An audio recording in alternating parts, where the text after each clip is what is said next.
Welcome to episode number 55 of the 5 Letters podcast. You got myself, Yells. You got Bez to my left. You got Cam to my right.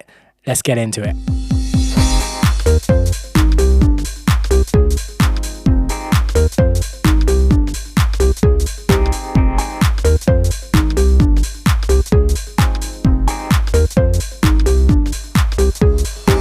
The 5 Letters podcast.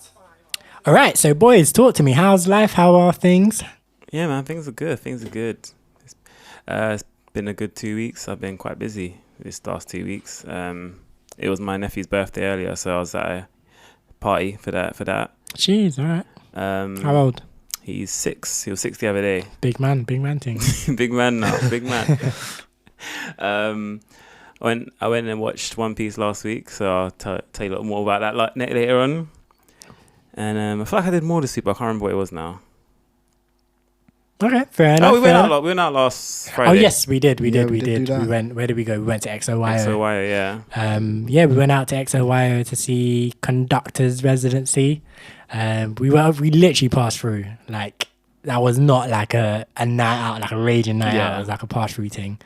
But it was good vibes. It's a vibe. I'd say it was a night. We stayed there a while. We got mixy. I mean, we got mixy, but we were there for like 2 hours. Like, is that? Yeah, two and a bit hours. Yeah. Yeah, that's not like a full like night out experience for me anyway. It still took a lot out of me because it was kind of a long day, or kind of a long. It was a long process to get there, like a long journey. Yeah. And then, yeah. And it was late as well. We turned up late, and boom. So that's why. Had we been there earlier, then yeah. But yeah, no. Anything else other than that, Bez? Not off the top of my head now. Okay, Cam, what were we saying? I wanted to say something that I forgot to say the whole of last month. You ready for it? You know what I'm about to say? Either of you? Scary. Bring that one back to all the old school fans. You know what it's about. Oh my days. But yeah, my last 2 weeks have been pretty good. I've done quite a bit. Obviously, XOYO last week Friday, hype. Also before that, I saw Black Adam at some point during last week. I can't remember when it was. Went to watch that. And then I also watched One Piece Red. Oh, jeez. Really? Yeah. Why? Because my friends were going and I was like, they invited me. I was like, why not? Just no. Well, I watched the last one, so I wanted to see what was up with this one, and I regret it.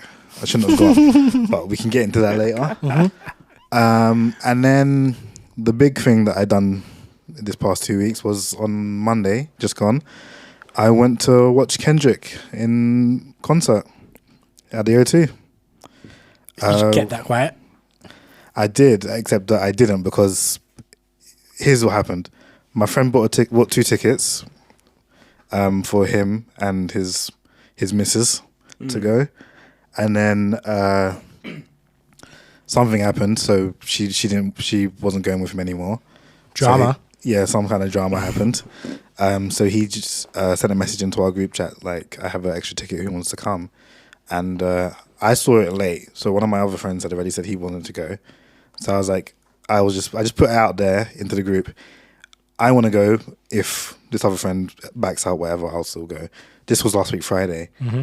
And then, so then on Sunday, my other friend said, I have a cold or whatever, so I'm not planning to go. And I'm like, cool, that means I'm in. And yeah, it was so sick. I was like, obviously I've never been to a concert before. And really? Yeah. Why is that a surprise? I swear have you not? No. I've never been to one before either. Yeah, that's not surprising. No offense. If I was going to go to a concert, I would have been with you. So, and I've never been to a concert. I swear you've seen Kendrick before though, no? Like 2018. No. That was me. I saw him at Reading Festival. Okay, like I think I feel like I was planning to get a ticket to go see Kendrick at some point. Yeah, because I saw Kendrick. I think 2018, that tour, I saw Kendrick, and for some reason, I felt like you went to that tour as well, just on a different day with other people, obviously. Yeah, no. No? Okay. No, I think we were planning to, but we didn't. Oh, fair enough. But yeah, no, I wasn't trying to dish you, Beds. I just know that I don't think you would have gone to concerts. I know you like festivals, definitely. Concerts, I don't think, like, unless it's like Drake or someone like that, I can't think of like an artist that you would want to go and see. Yeah. It's not me trying to diss him, it's just me knowing him as a person. Yeah. Go. Yeah, Sorry, I wouldn't. I've always said that I would. I don't really care for a concert like that. But concerts Kendrick, are sick, man. Kendrick. I have also always said that if I was going to go to a concert, Kendrick would be one of the people that I'd want to see. Yeah. And yeah, so it just so happened that my friend had a ticket, and I was like, bro, I'm there. I'm there, and I was hyped. And then we got there. 2 other artists played before him. I can't remember the first one's name, but Baby Keem was there. Okay, yeah. And then when Kendrick came out, it just the vibes were just It's crazy on top, man. It was crazy. I was standing there, and at multiple points of I was like, am I dreaming? Is this real? I'm like, I can see this guy there on the stage. I can see him in the thing. I can hear the songs. I can hear his actual voice here right now. I was like, this is crazy. That's what I say. Concerts are so cold, man. I can't lie. Like, I need to go to another concert soon. Like, there was a period, probably that 2018 year, maybe a bit before that, where I was going to like a concert like every like 2 months or something like that, because they were just so sick. And it didn't, like, for me, it didn't really matter who the artist was. Like, I went and saw Erykah Badu. I think that was 2017, and like, yeah, I'm not the biggest Erykah Badu fan, but I just know she's really good at music. Yeah. And I went, obviously I know Baduism. I don't know much more beyond that, some of the songs off of that. And she was just cold. Like, it was just so good to just hear like live music and get to soak in that environment of just being around like loads of people who are all like enjoying this artist. Yeah, that's what I was like. I haven't listened to Kendrick's new album yet still. But I was like, let me just hear these songs, because obviously he's going to do some of them. I was like, let me hear these songs. And I was like, yeah, there's some sick ones there. And then also, obviously, Baby Keem was there, and he did his song with Kendrick, Family Ties. Top of the morning. And I was like, this is hype. And just hearing, because obviously I was in the seated area, and but like seeing the energy of the people who were in the standing area is just too much. It's just too much. They're just gassed up, going crazy, innit? Yeah. Yeah. And did he do any old stuff as well? He must have done. Yeah. He did stuff off of Damn, off of well, as far back as Pimp a Section Butterfly 80. and Good Kid, Man. As far back as Section 80. Yeah. What did he do for Section 80? What did he do? He did something. I'm pretty sure he did something over Section 80. I can't remember. Well, like Rigor Mortis, or I'm trying to think. Maybe he didn't. Let me see. 1 second. I have a track list here. How do concerts work? Like, is it so like the main artist? How many like songs do they do? Like, is it like the full song? But this is what I'm saying. So like we're at a festival. Is it similar to festival? We're at a festival. You might get half an hour of an artist, or 45 minutes. Like at a concert, you might get an hour towards 2 hours of an artist, and it's just, that's why it's like just so gangster. So generally you have like one opening act or maybe 2 opening acts. Yeah. And usually this is someone that the artist has picked to come on tour with them as well. So sometimes it's someone you wouldn't even expect. Like, so when I saw Kendrick Lamar, he had James Blake with him. Do you know who James Blake is? Yeah. Not a rapper, like not really doing rap music. He was doing like electronic music, experimental kind of electronic music, and like singing and all these kind of. But that's because Kendrick enjoys that, so he was like, let me get James Blake to warm up for me. Like, it's like a whole crafted thing. And then in terms of like, you get a 2-hour performance, and it's like at a festival, it's kind of like just run on stage with a mic and blah, blah, blah. But at a concert, it's like an actual crafted like performance. Like, I saw videos of Kendrick's thing, and he had this whole thing he was doing in a box. I don't know what that was about. But like, it's a whole crafted performance kind of, like a whole thing. So like the one that I went to was when he was doing his Kung Fu Kenny thing, and the whole way through he was telling like the story of like a martial artist. To be fair, he did that at Reading as well. Yeah, at the festival. Yeah, same thing. Like, he had the story in the back, red lighting and stuff, and they were saying about the Kung Fu Kenny. And then he came out, did this couple songs, but.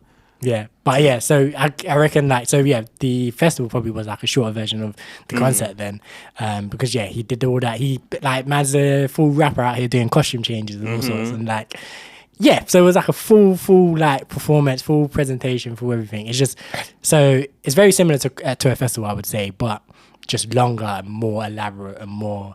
Okay. And plus, people are more like the crowd is more focused on being there for that artist. Whereas at a festival, like you might not really like Kendrick, but because you came for other people and you're familiar with Kendrick, you'll hang about and you'll see it because you're there. But like at a concert, I came here to see you. Like everyone here came to see you specifically. The vibes are just elite. It's like going cinema or something sort of thing. Yeah. Okay. Yeah. Yeah, so he didn't do anything off of Section E. I was misremembering. So it went back to probably as far as Good Kid, Mad City then? Yeah, Good Kid, Mad City. Okay. Did that backseat freestyle and like... He did Money Trees, he did Bitch Don't Come My Vibe, and I think that's it. Mad City, no backseat freestyle. That's crazy. He didn't do backseat freestyle, that's for sure. Down. No, that's Mad City. That's Mad City. He did do Mad City, actually. Yeah, I was about to say that. Come on. Yeah. What else was I? Yeah, and then yesterday I watched Black Panther. Cry. Did I cry? Nah, but I was hurt, man. Yeah. I was hurt. Like the only other person I've spoken to about that movie said they cried. So I'm like, okay. I'm just like, okay. But we can get into that a bit more later. Yeah. Well, or not actually, because you haven't seen it, and neither have I. So maybe we don't. But let's get into our first. Hold on. How's your 2 weeks been, bro? I just remembered. I literally haven't done anything. So XOYO.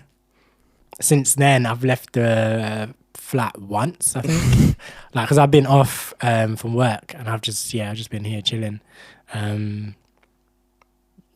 Literally nothing to report. I've just been in the flat, like vibing, playing Hitman 2 and Ghost Runner as well. Ghost Runner's sick though. I can't like. You played it, didn't it, Cam? I played the demo, yeah. Yeah, gangster. But yeah, again, we can talk about it later. So yeah, let's get into our first song then. This one, let's do Frisco's Bad and Clean remix. This one's got, it's like pretty much all-star lineup, isn't it? It's got Skillibeng, it's got Digga, it's got Skepta, and obviously Infamousizak as well. So yeah, let's get into that.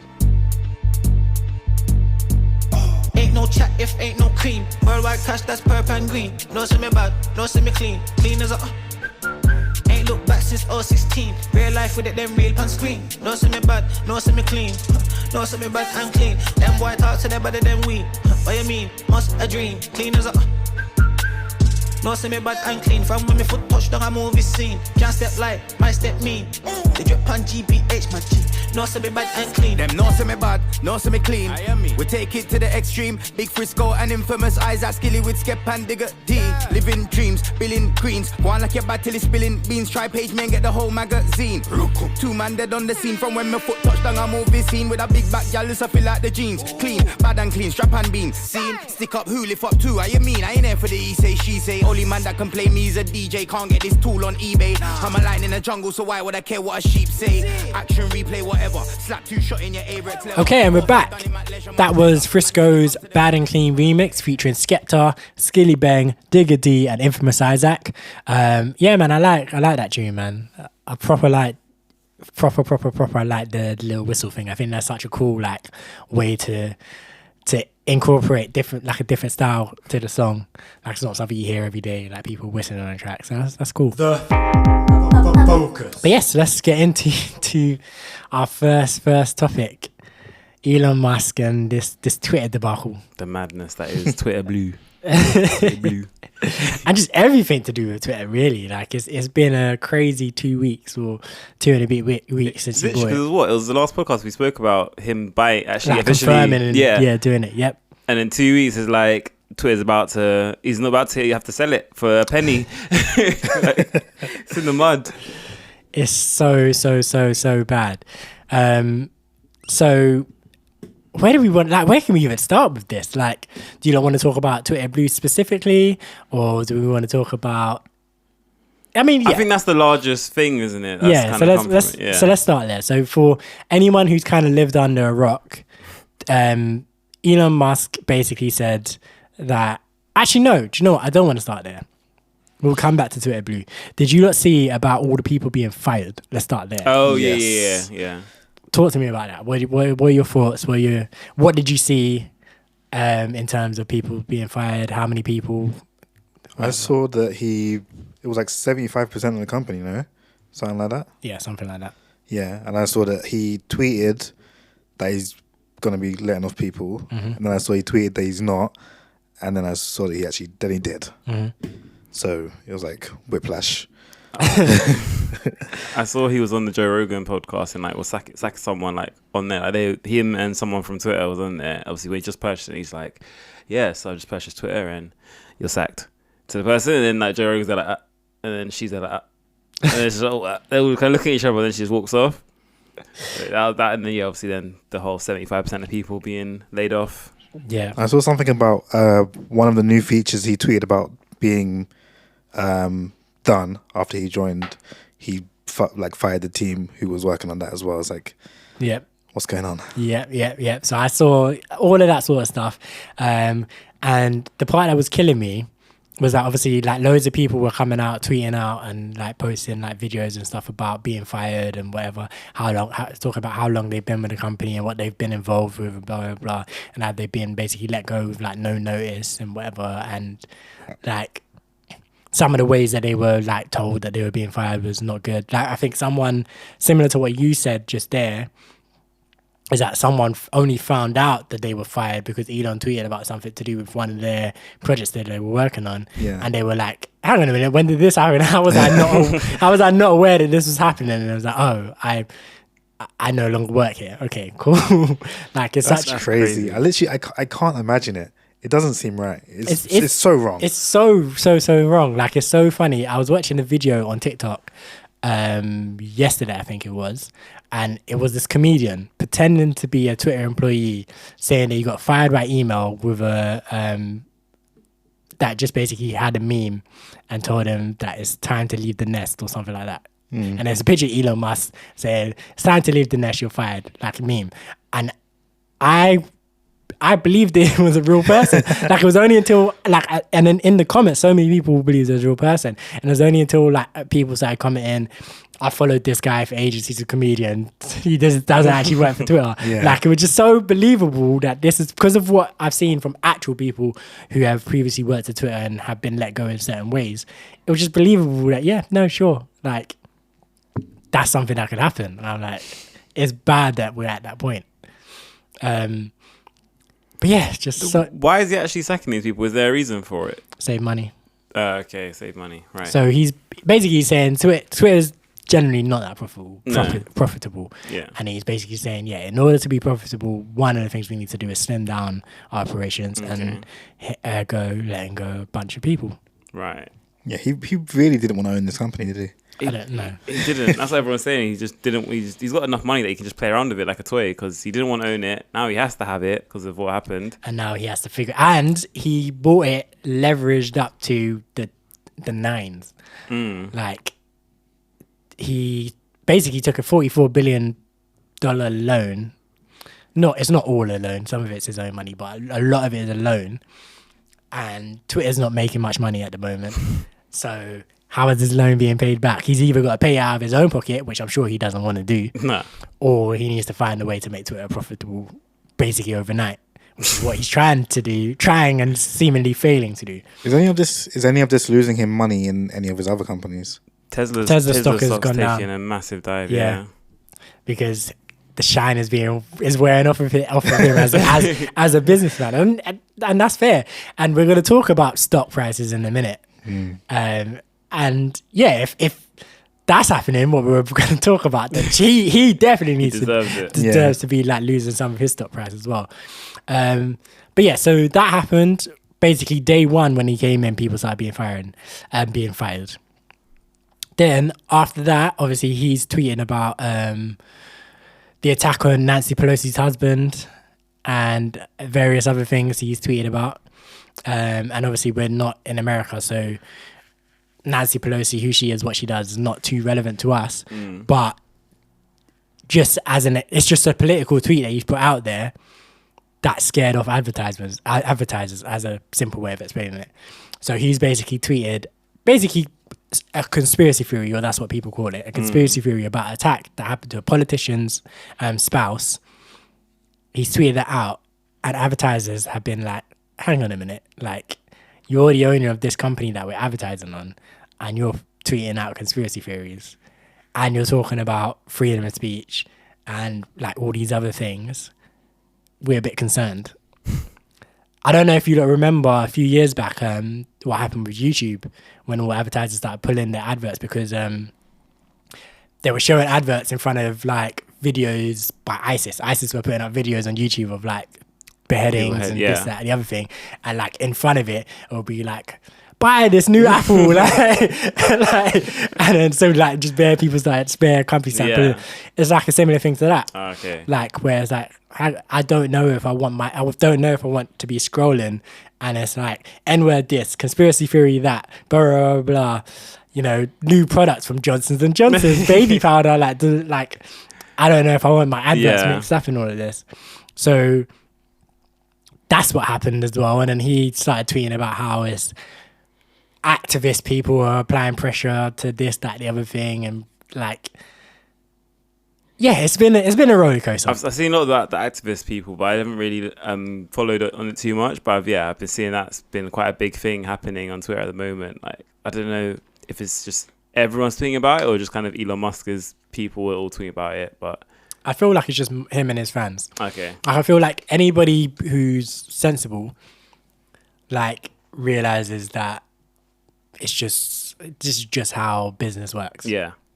Like if you ran a business, Bez, or both of you actually, and you're looking at Twitter right now, would you be like, absolutely, this is where I want to advertise my stuff? No. Of course not. So it's really got nothing to do with any kind of activist or whatever, from my view. I just think people are looking at the situation and being like, well, wait. Yeah. We'll see where the chips, where everything lands. Yeah. And I think it's important as well because Twitter's not as big as people think. This is crazy to me. Cam, how big do you think Twitter is? Oh, you might know actually. I have seen where it falls in like. Oh, okay. I didn't realize. Not that big. I thought it was massive, but it's tiny in comparison to so many things. Tiny. When I saw like a similar thing to you where it falls in relation to other social media platforms. And when I saw it was behind Snapchat, I was like, in 2022, I'm like, how is this even possible? How is Twitter behind? That just doesn't even compute. Yeah. Like, that doesn't make any sense. And then I saw Pinterest has more monthly users, and I was like, nah, Twitter's air. Nothing. Yeah. Twitter is nothing. So like, I saw there was one other app that's like we've never even heard of. It was there as well. And it's like it was either equal level with Twitter or just a bit above it or something. We're like, what even is that? Yeah. Telegram more monthly users than Twitter. And Like, Telegram came out the other day. Like how does that make sense? So like if you're an advertiser, then you're like, do you know what? Forget Twitter. It's I'm going like back there's to Snapchat. That's what I'm saying. There's no one there anyway. Do you know what? Maybe I'll end my Twitter campaign and I'll double down on my Instagram campaign. Yeah. Like I'll take the money that I'm giving to Twitter, I'll give more money to Facebook, I'll give more money to TikTok or whatever. It just makes sense because you're not getting that many eyeballs on Twitter because it's not that big. I can't believe it. Literally doesn't feel. It feels like everyone's on Twitter, but it does. Apparently not. Do you know what? I posted a little bit of self promo, but I dropped a DJ mix on YouTube today, and when you drop a mix, like I usually try and like see, featuring music from this person, this person, this person, this person, this person. It was hard today. It was hard to find people who actually had an active Twitter account. Oh, like, mad. Out of the, it was 20 tunes, and like a lot of them had like collaborations and features and stuff. So let's say out of 30 people, I struggled to get about 10 who had active Twitter accounts that I could tag and be like, yeah, these people. Then I posted the same thing on Instagram. All of them, no issue. So I don't know that's if crazy. I don't know if that's Recent that's the first time that's happened. Yeah. Like I've noticed that. So I don't know if it's a recent thing of people seeing that Twitter's and just being like, I don't need this account anymore. Yeah. And, like deleting it, or if it's always been that way. But it's just a little anecdote of something I experienced today, and I was like, wow, yeah, Twitter's not that big time. Do you think it's always been like that for Twitter, or do you think it's in recent years gone down, like active users? When I think about it, I think it's always been like that. I think it's just always punched above his weight because of who is on there. Yeah. I think it's less so the amount of people. I just think it's because you have your Donald Trumps on there talking about his I'm gonna build a wall around Mexico or whatever. Like you, so it just feels super important to be on Twitter because you have, you know, even Boris Johnson when he got COVID, like he posted a video to Twitter. Be like, I have COVID, I have to, you know, quarantine, whatever. He's not posting it on Pinterest. He's not posting it on Snapchat. Like, even though these are bigger platforms, he's not even posting it on Instagram, Facebook. He's not doing that more. So it'll be Twitter's the one. So I feel like Twitter's status is overinflated compared to its user base, which is interesting.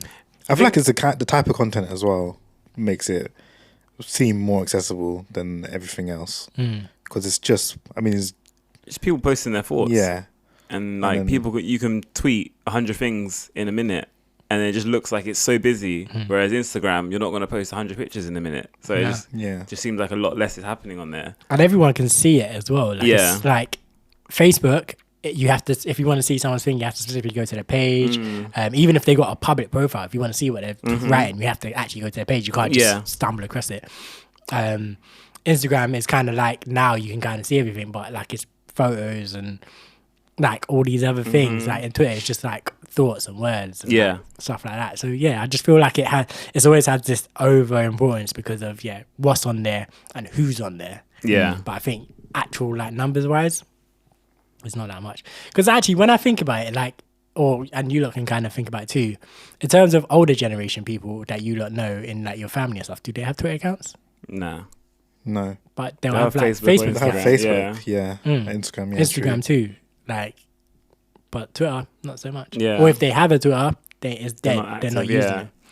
So it does kind of make sense. Yeah, I feel like Instagram is the one that has like continued. Like people would have had Facebook accounts and Twitter accounts, but by now they're probably not touching them ever again. But Instagram, they'll still like keep up, look at other people's pictures, maybe post a picture here and there of like if they go on holiday or something, they might post a picture to Instagram.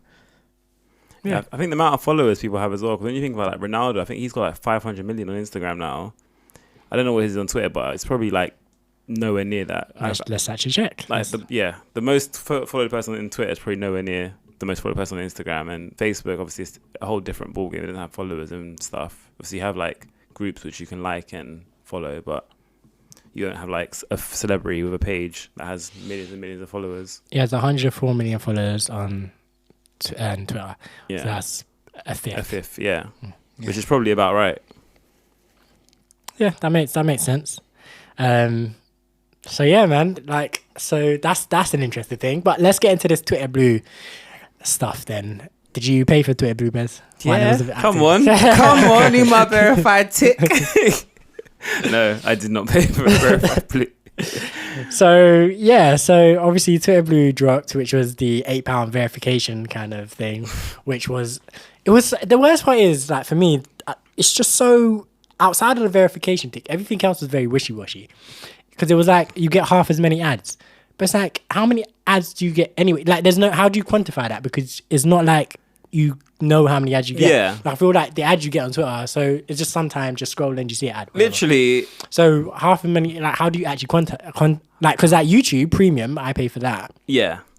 I get no ads. That makes sense. That's very easy to. Yeah. Like, I never see an ad. And you get a lot of ads on Twitter, on YouTube. Whereas, like, it's so easy for me to know the difference, because I went from seeing like 2 ads before every video, then 1 in the middle, then 1 towards the end. It's 2 or in the middle and stuff as well now. Crazy. Unskippable ones a lot of the time as Crazy. well. To now I see not a single ad. Yeah. Like, that's a very tangible benefit. Half as many ads is like, imagine that on YouTube. You're paying YouTube Premium. You get 1 ad before, maybe 1 or 2 in the middle, and then 1 after. Like, it's ridiculous. What's the point? So let me actually read out what these benefits are, because I'm saying that these benefits are silly. If the tab is still there, yeah. All right. So you can rocket to the top of replies, mentions, and search. So tweets from verified users will be prioritized, helping to fight scams and spams. You'll see half the ads, see 50% fewer ads than non-subscribers. Again, who knows what that is.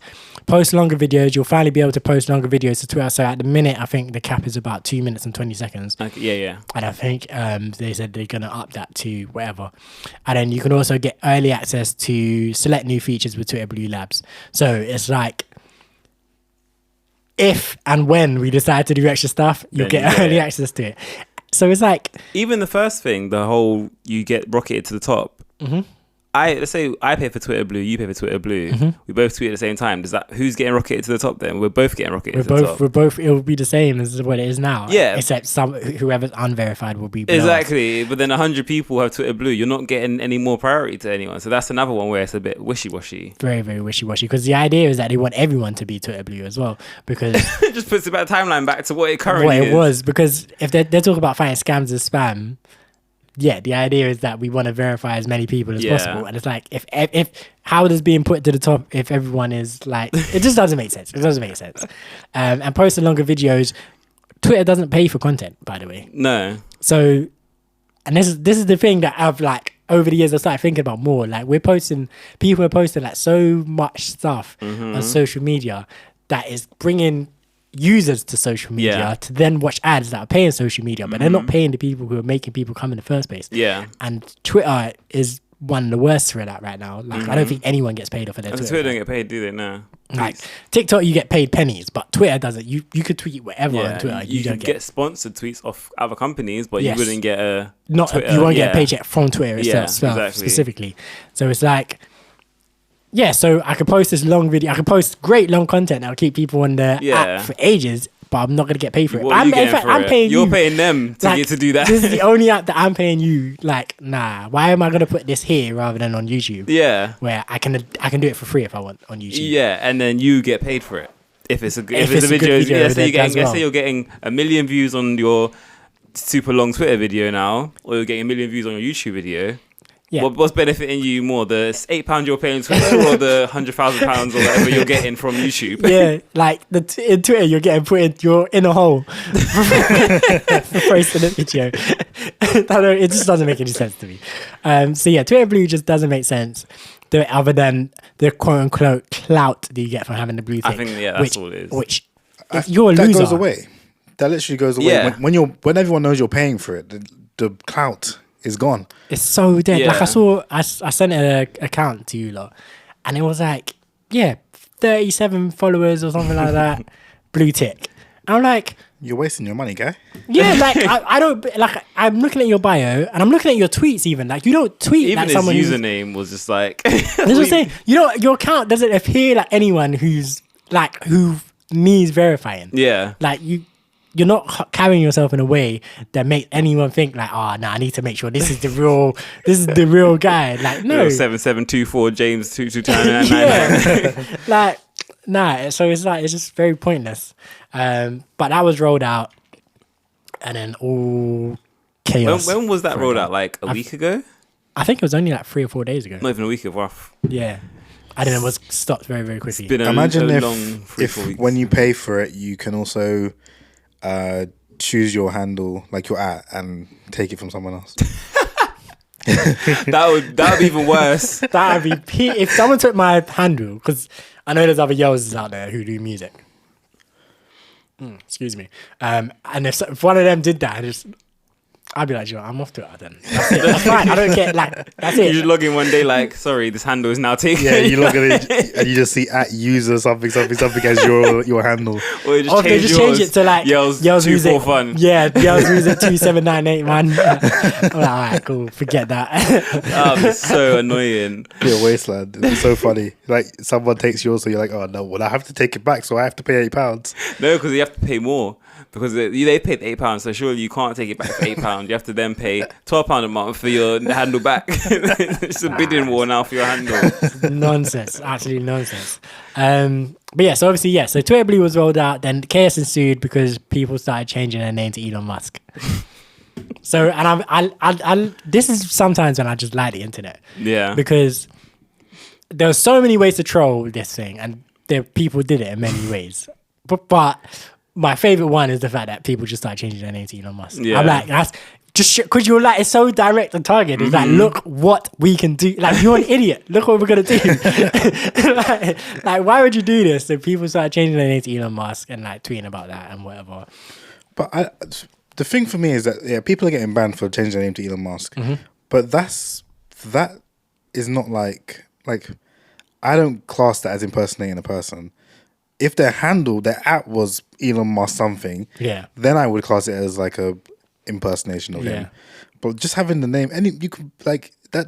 No one. I mean, when I look at an account, I'm not looking at their name. I look at their @ and if their @ is something that makes sense, then that's why I attribute it to like.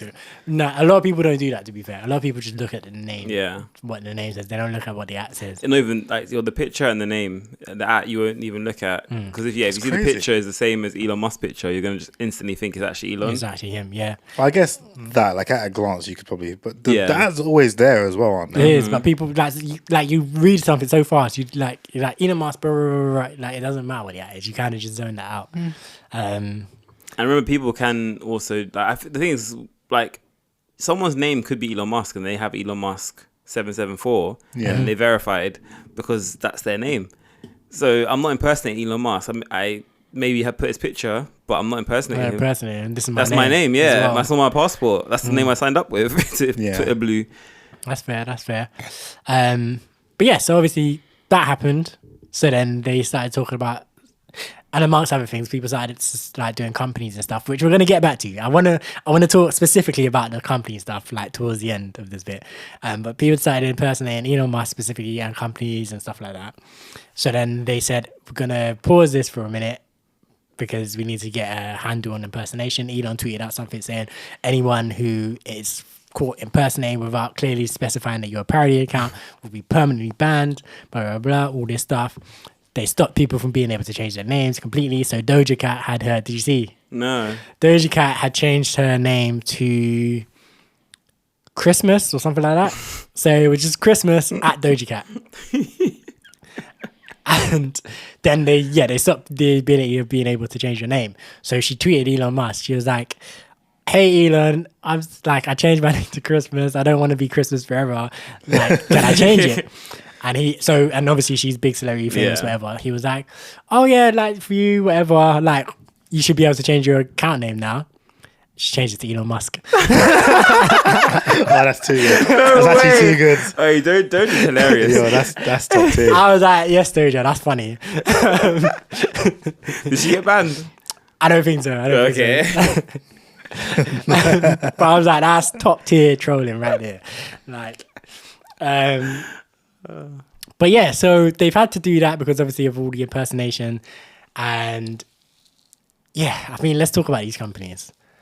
Right, so it's so bad. It's so bad. Like when the Nintendo one, the first one that you sent came through, I was just like, actually, wait, no, you missed one thing about the whole. So basically, they added official tags to people. Oh yes, tell us about that. So I think this must have been on like Wednesday or Thursday. They rolled out this whole official thing. So obviously, everyone's verified with the blue tick. Yeah. And then they now have a tag which underneath their name would say official on all their tweets. Yeah. So if like say Yells he's verified, but then he's also official.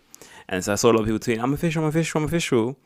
And then don't know why, but then they took it back like the next day or a couple of days later, or like literally a couple of hours later. And then I saw people tweeting, I'm no longer official. So I don't know what. Obviously, that was their way of trying to combat impersonation. It was just a shambles. So they about the official tweet thing. While they had it on, they said, we're not currently putting an official label on accounts, but we are aggressively going after impersonation and deception. So I think they must have done a few and then stopped. And then afterwards, like a day later, they said, to combat impersonation, we've added an official label to some accounts. So it's like, they're just being forced to because people are just going crazy with the impersonation thing. Yes, that was the tweet I was talking about earlier, where it's that one to combat impersonation. Then someone replied to that with their @ Twitter support too, and they replied, "No, you fucking didn't." Oh my days! And they're verified. Oh my days! But yeah, like here's like some of the funny tweets that I saw that I sent to you lot. But like someone was tweeted as Nintendo of America verified a picture of Mario flipping the bird, giving the finger. like Stone Cold Steve Austin. And the thing is that their account was actually very, very slick because they did Nintendo with the L instead of I. Yeah, so it looks like Nintendo still and of US. So it's actually very slick what they did with that one. Yeah, and you were saying, I was literally just saying about how I look at the @ when I saw this picture, this screenshot, I didn't look at that at all. And my brain legitimately registered it as Nintendo, like the actual Nintendo account. Yeah. See, exactly what we were just saying. Yeah. Then like you got George W. Bush tweeting, "I miss killing Iraqis," which is a wild. Like, and the @ name is George W. Bush. So is what his @ would be? No, just one S because his name's Bush. So they added an S in the end. Oh, okay. Bush's. So yeah, Bushes, but not Bushes because Bushes would be ES. Yeah. But yeah, just so it's George W. Bush with an S on the end. Okay. And didn't Tony Blair reply to that or something? That's what I saw, where he said, "Me too."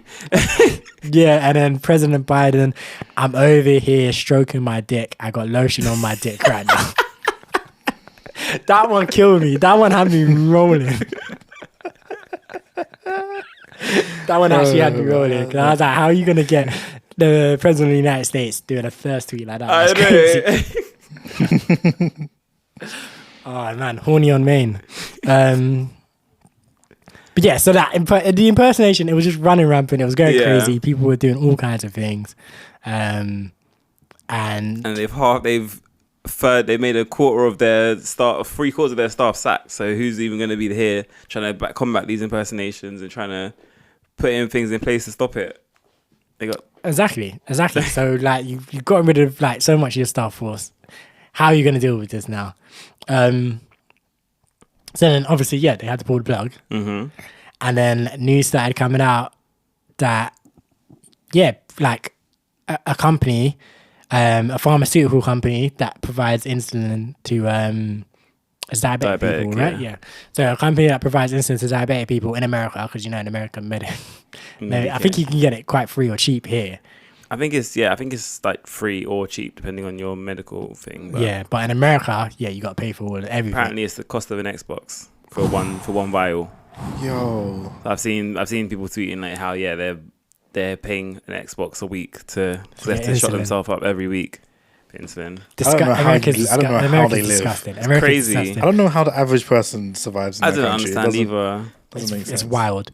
But yeah, so basically a company that sells insulin for the price of an Xbox weekly tweeted out, or someone impersonating this company very well, might add, their @ is basically the same thing. I think they just use probably and instead of it. No. Actually, no. I remember. It's just they just use a different thing. The actual company formats it completely differently. So they've just taken their name and used it as. So the company is Eli Lilly and Company, and the fake @ name is Eli Lilly and Co. The actual @ name, if I can find it, is LilyPad. Okay. So they've got a completely different @ name. So you're gonna think LilyPad is the fake one. You might do, exactly. Because thinking, what the hell? Why is it? Why? This is the amount of followers. That's the only thing that can spin you. That can like make you think about it. Exactly. So the fake company, the fake Twitter account tweeted, "We are excited to announce insulin is free now." Full stop. Obviously, the tweet went crazy. People obviously got mad excited, and the stock market got shook because they're like, "How are you going to go from selling these for the price of an Xbox every week to giving it away for free?" I'm sure they do other things as well, but that's going to be a big. That's a big loss. Yeah. Loss. So the stock price dropped 3%. 3% doesn't sound like a lot, but for a company losing 3% overnight like that, crazy. Tragic. That's like billions of dollars of value on the company gone. That's nuts. And then they're not going to just get that back when people realize it's a fake tweet. No, because you're out. You've closed your position now. Yeah. You're not just because. There's so many other variables as to why you would buy back in. Like, you just wouldn't if you've already sold out. You sold out on bad information. You made a mistake, but you're just gonna take that L. And you're gonna wait and see what happens before you not gonna just go, "Oh, okay, let me just buy back in then." Yeah, exactly. So they lost billions.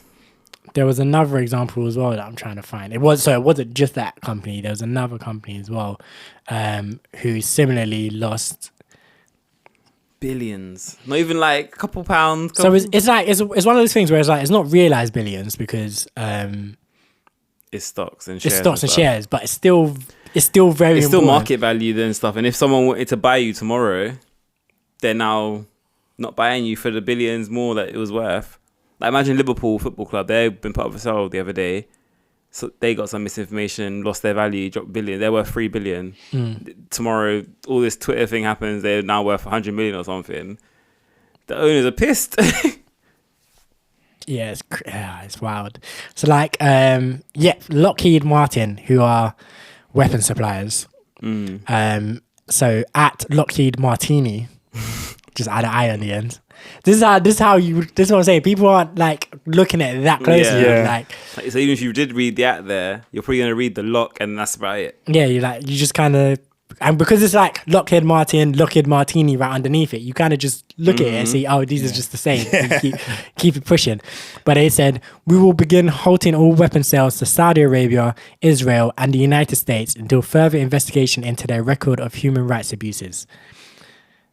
Boom. Like, same thing again, value off of the company gone, people selling off, because again, big part of their revenue. Yeah. Secondly, that's a wild thing to tweet. Until further investigation into a record of human rights abuses. Like, yeah, fair enough, I hear you.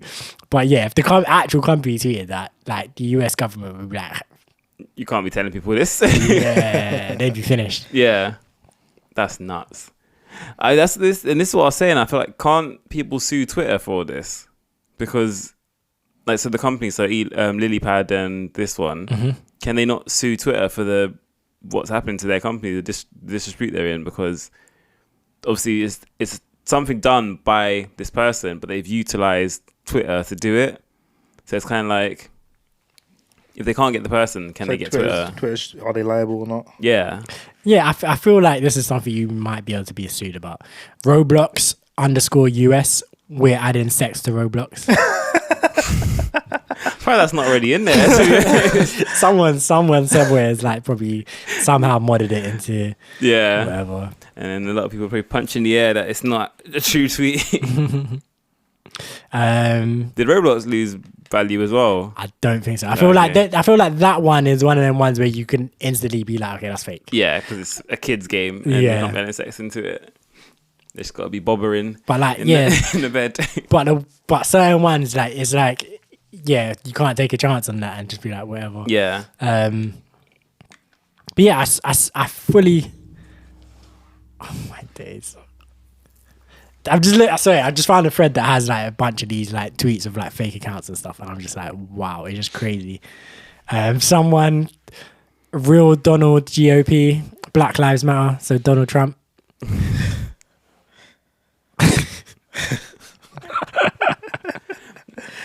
Like, yeah, like there's loads of these. Like, I'm just looking at it and like, bloody hell! Like, someone tweeted from Nintendo of Europe this time, Israel will be dealt with and it will cease to exist if Mario has anything to say about it, inshallah. Oh my god. I'm like, Bro, yes. that's so wild. Yeah, people's brains are on something else, like with some of these tweets. Like, why are you thinking of things like this? Why are you thinking of things to type? Like, why are you thinking why of is that type your like go-to if you're going to tweet something? That's the thing, people are just like, yeah, they're just like very creative but also very messed up at the same time. Yeah.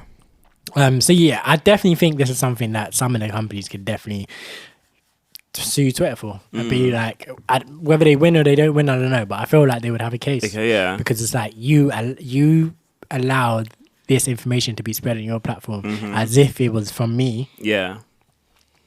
Like you provided the tools for someone to impersonate me. Yeah, and be believed. Yeah. Like, because without that blue tick, these tweets are not going viral. These tweets are not like being believed. I feel like it just should have been a separate, literally they could have just made it a different color tick. And it would have been fine. They could have made a different color tick. They could have made it just a completely different thing. Like a stamp, like a star or something rather than a tick or.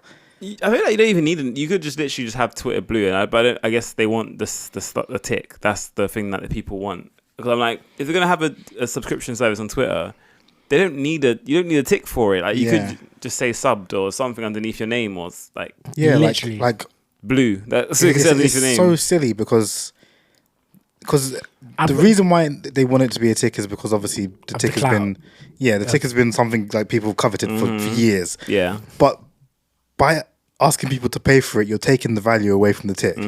So it should have just been something different from the beginning. Like, they're so silly. Yeah, because I'm just like it's just bad. It's bad logic because it's like as soon as everyone can get access to this, it means nothing now. Yeah, It's Like lost all its value. the whole point of it was that, and the reason why people wanted it is because it was like a sign that in whatever you were doing, you had kind of made it. It was like a milestone of that. Like you're at a point where you're being recognized for what it is that you do. But as soon as you can just pay for that, that recognition is no longer important. And as soon as everyone's paying for it, then what does it even matter? Like it doesn't matter anymore. And we're just if everyone's super, no one is, you know? Man like syndrome. Man like syndrome. Exactly. So it's foolishness, and I think they're definitely gonna rethink it. And I know Elon Musk tweeted about how they're gonna do some dumb things and they're gonna try and hey, this was incredibly dumb, my man. So you're correct there. Yeah, I mean, it logically doesn't make any sense that this was their play. Like there was no good outcome. There was like no possible good outcome to this. Even if people weren't impersonating each other, I doubt they even make any money off of it. That's the thing. Because if everyone actually took it seriously and just bought it because they wanted to be verified, a lot of people would just stop paying because once they said everyone's got a blue tick now, so what's the point of having one? Yeah, because there's no value added in terms of what they're giving. Yeah, half the ads. I don't know how many ads I'm getting. I barely get ads on Twitter anyway, so half the ads is what shooting up to the top in replies. If everyone's got this doesn't make any sense anymore. Like what they were offering, there's no value there other than the clout of the blue tick, and that would also lose the value very, very quickly. And I was watching a video that said, for example, I pay for YouTube Premium, like I said earlier, and the video spoke about how I think it was only 10% of YouTube users pay for YouTube Premium. Mm-hmm. And they did the maths of if 10% of Twitter users paid for Twitter Blue, revenue-wise, in terms of what they make at the moment, it would account for about 3% of the revenue. So if they got equivalent numbers to what YouTube does in terms of conversion, it would equivalent to about 3% of what they currently revenue. So it's like it's just a useless.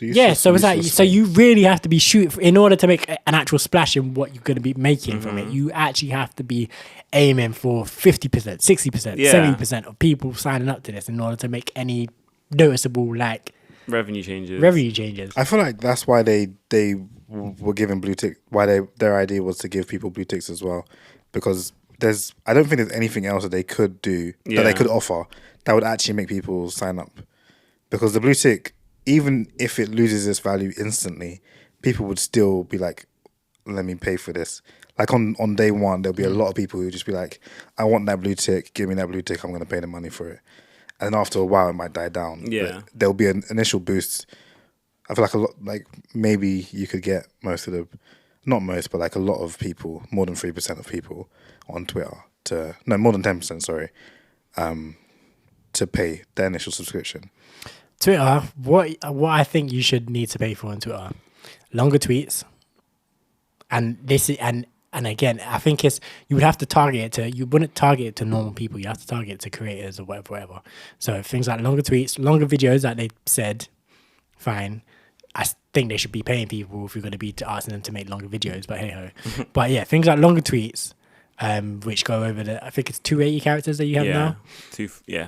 I think you should be able to make it so that instead of people who do threads and stuff like that, if you want to make a longer tweet like that, or make it all in one tweet, £8, whatever. Longer tweet. Longer videos. I think they brought in the edit feature for some people as well. So I don't know if that's something I don't think they should really. Yeah, I don't think they should be like separating that. But I feel like that's something that if they're going to charge for things, to be fair, they've done the edit feature. They've done it like Reddit, so it's good. It's like you can see what the previous thing. Oh, can you? I thought it just said edited. I didn't know you can. No, you can. It tells you it's edited, and if you click on it, it will tell you what it was edited from. Okay. So it's like the big danger was people saying something, it blowing up, and then they completely changing it. Yeah. But now you can see if you click on it, you'll see what it said before. So it just it wouldn't land. Yeah.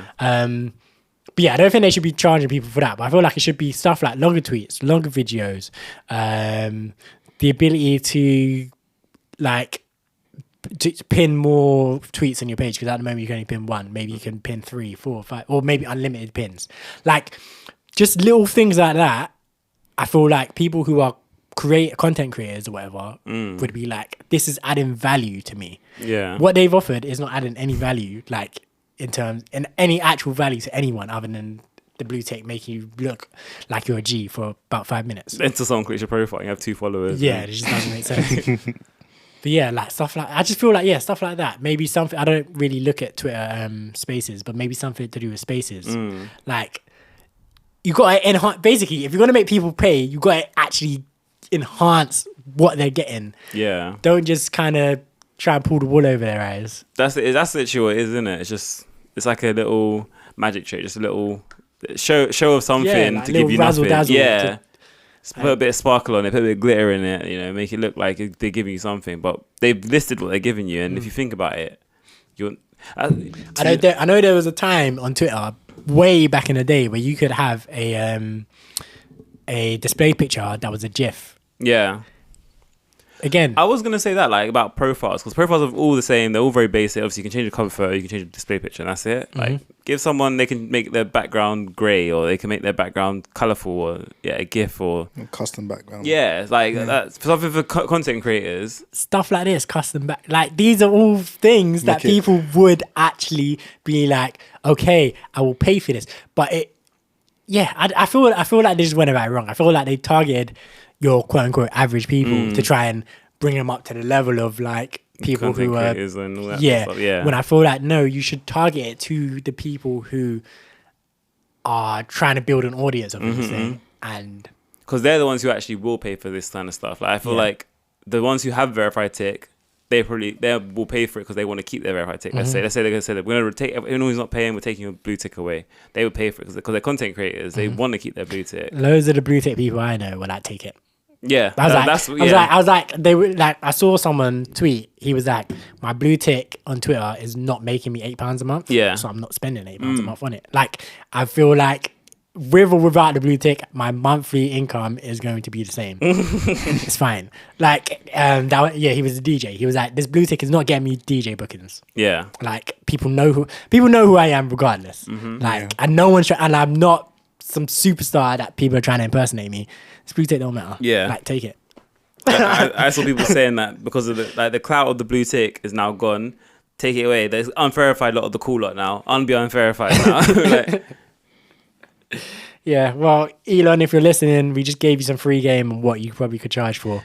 Yeah, you better slide us a little bit of change if you do decide to implement any of these ideas. Right. It's that £2 a month from that £8 a month you're charging. I saw it, and there was like Twitter was implementing like some voice features as well for a bit. No, I'd sometimes see videos the voice tweets. Yeah, I don't know what happened to them. I sometimes see some old ones and stuff, and I feel like certain people still have it on their account, but they just don't use it.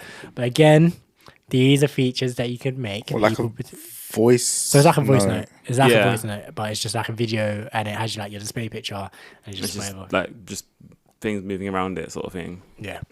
I'm just like, these extra features are what you should be making people pay. Yeah. But hey ho, it is what it is.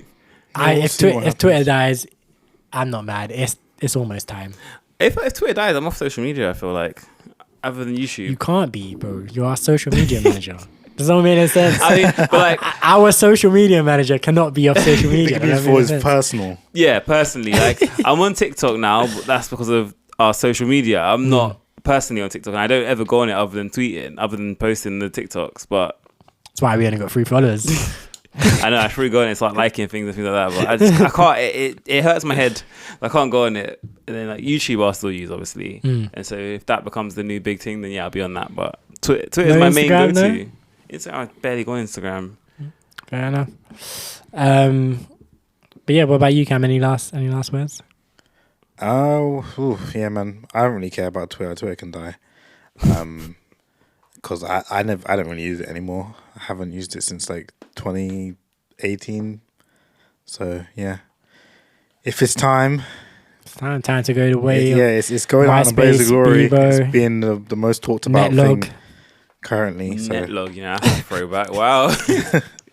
High five and them thing there. High five. That was a good time. I like the high five. I liked high five. High five. I think high five might have been my first one. I think I had a high five before MySpace. I think I did as well. I think I had Bieber before MySpace as well. I definitely did. I think I had Pixo as well. Jesus I was saying, does Christ. Pixo count? I don't think so. 'Cause that's just a website. Yeah. I think high five was my personal first one. I think I went high five, MySpace, then Bebo, then Facebook.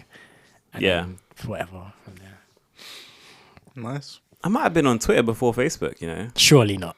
I didn't get Facebook until maybe college, and I think I would sign up with Twitter in like 2011.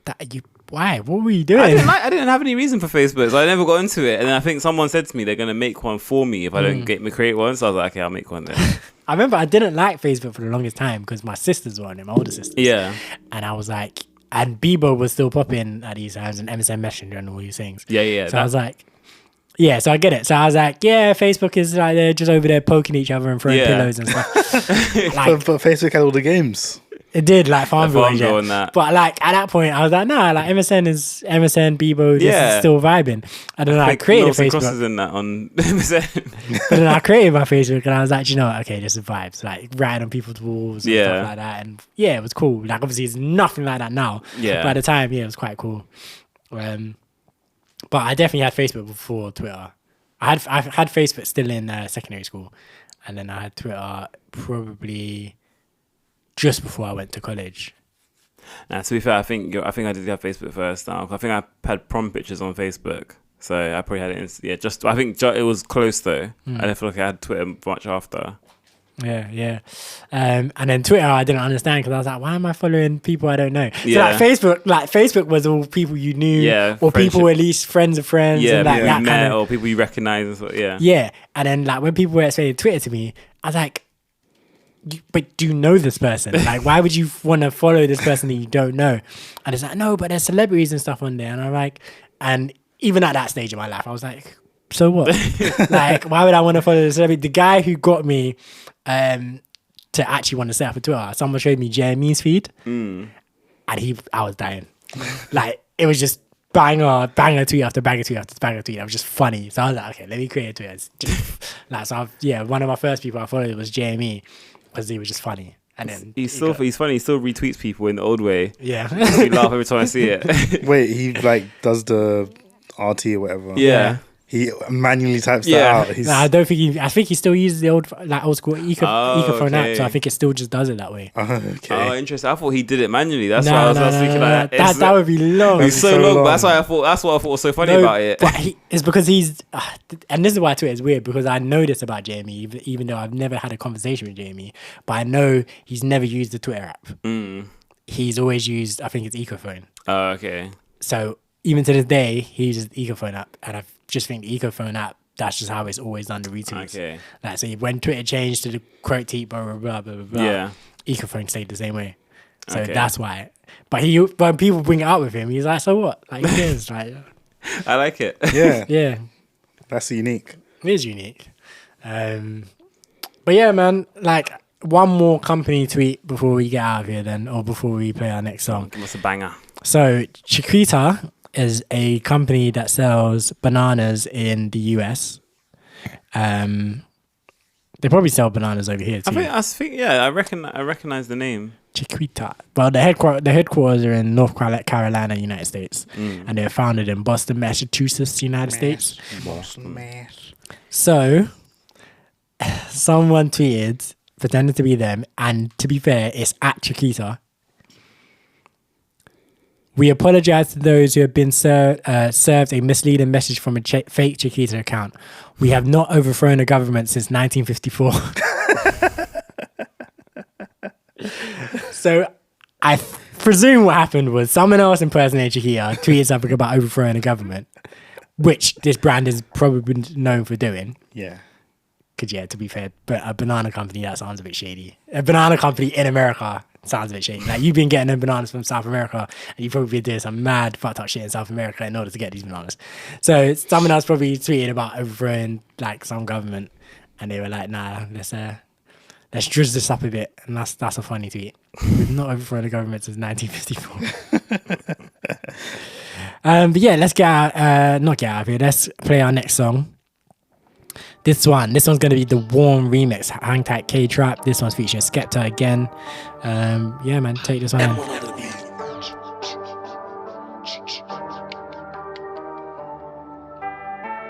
I stopped rapping and re-offended. You know when the track needs mending. Too much mixing a brizzy. You know when the pack needs blending. Buy it, cop it, tell me you shot and the gang's on spending. You never beat that mash off one hand after the boot and your hands all trembling. Too much cap I'm hearing. Too much swag they're wearing. And ain't bought no hammers, that's so backwards, man, that's scary. Shootouts in the winter, letting off buying and my eyes all teary. My football boots been dirty. You can't rap like that, you ain't 30. Only time I step out naked is when I'm fresh out of ensuite. I know I'm a rapper, sorry to say it's on me. Pocket, rocket, lock it, shorty thinks it's fake. Great, she don't know that I try to get men in his face. Yes, and we're back. That one right there, that was K-Trap Warm, and that was the remix with Skepta. Yeah, big tune, man. The original's big, that version's big. Just shout out to them, man. In the media. Right, so we got the World Cup starting next week, Sunday, or upcoming Sunday, I think, when this episode drops. Yeah. What are you saying? Excited? Yes. It's the one tournament, not the one football tournament, but I only ever watch international tournaments, so I'm gonna get my football fix. It is always gas. It's always fun to watch the World Cup and international football. Like, international football's horrible, but tournament like Euros, World Cup, always fun to watch. I literally don't care. Do you not? It's so like There's winter. It's just the winter of it all, the Qatar of it all. It just doesn't feel right. Like it doesn't feel like I don't know. For me, I'm like similar to Cam in that I only watch international football, international tournaments more than so.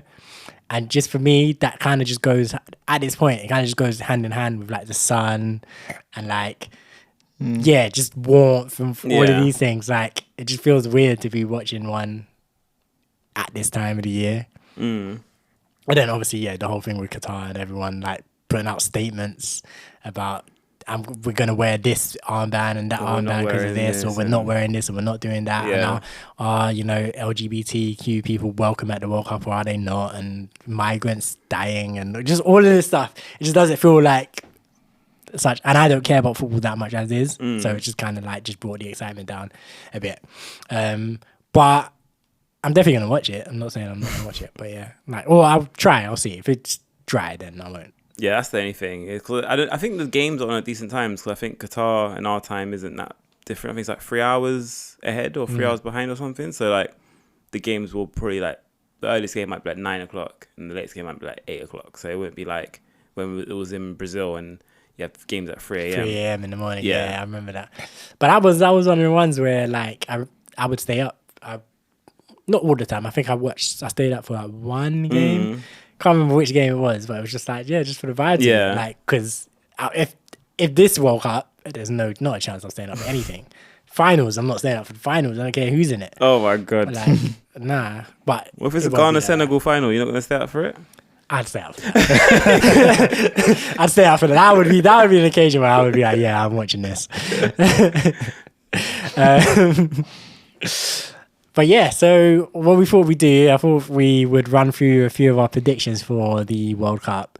It's going to be interesting though, because Cam and I don't actually follow football too tough. Yeah. We were saying off mic that we actually don't know who plays for which teams or anything like that. So we don't know who's in whose squad. We don't know nothing. I was going to say who do you think top scorer would be, but I guess. Top scorer, I think my top scorer, I'm going to give it to... You're going to say like Pele or something, aren't you? I was not going to say Pele. I was going to say Calvin Phillips. Pele's got more chance. I think he's got. This is his moment. In him. Yeah, this is his moment. This is his moment to shine. The international stage, he might just turn into an egoist like against Blue Lock.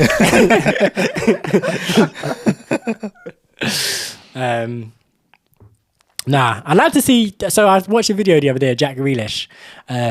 He met a child with a disability. I can't remember what disability it was, but he said, next time I score, I'll do this celebration, like a certain celebration for the child, and I know he hasn't scored since. So I would like to see him. I think it would be quite cool if he scores during the World Cup and does a celebration for the kid. Yeah, I feel that would be quite cool. So, yeah. Jack Grealish, top goal scorer. Let's go. Okay. How about you? Think? I know 0 player names. That's not true, but You know Messi, Ronaldo, they're gonna be there. yeah. Messi's still a gun, man. Even though he's playing. balling at the moment. But Yeah. Argentina have Farmers never done League. anything ever in any international. They won tournament. Copa America the other day. Yeah, they won Copa America last time. But I'm not talking about Copa America, am I? I Damn. mean, that's their first international trophy though, so maybe now's their time. Okay. Yeah.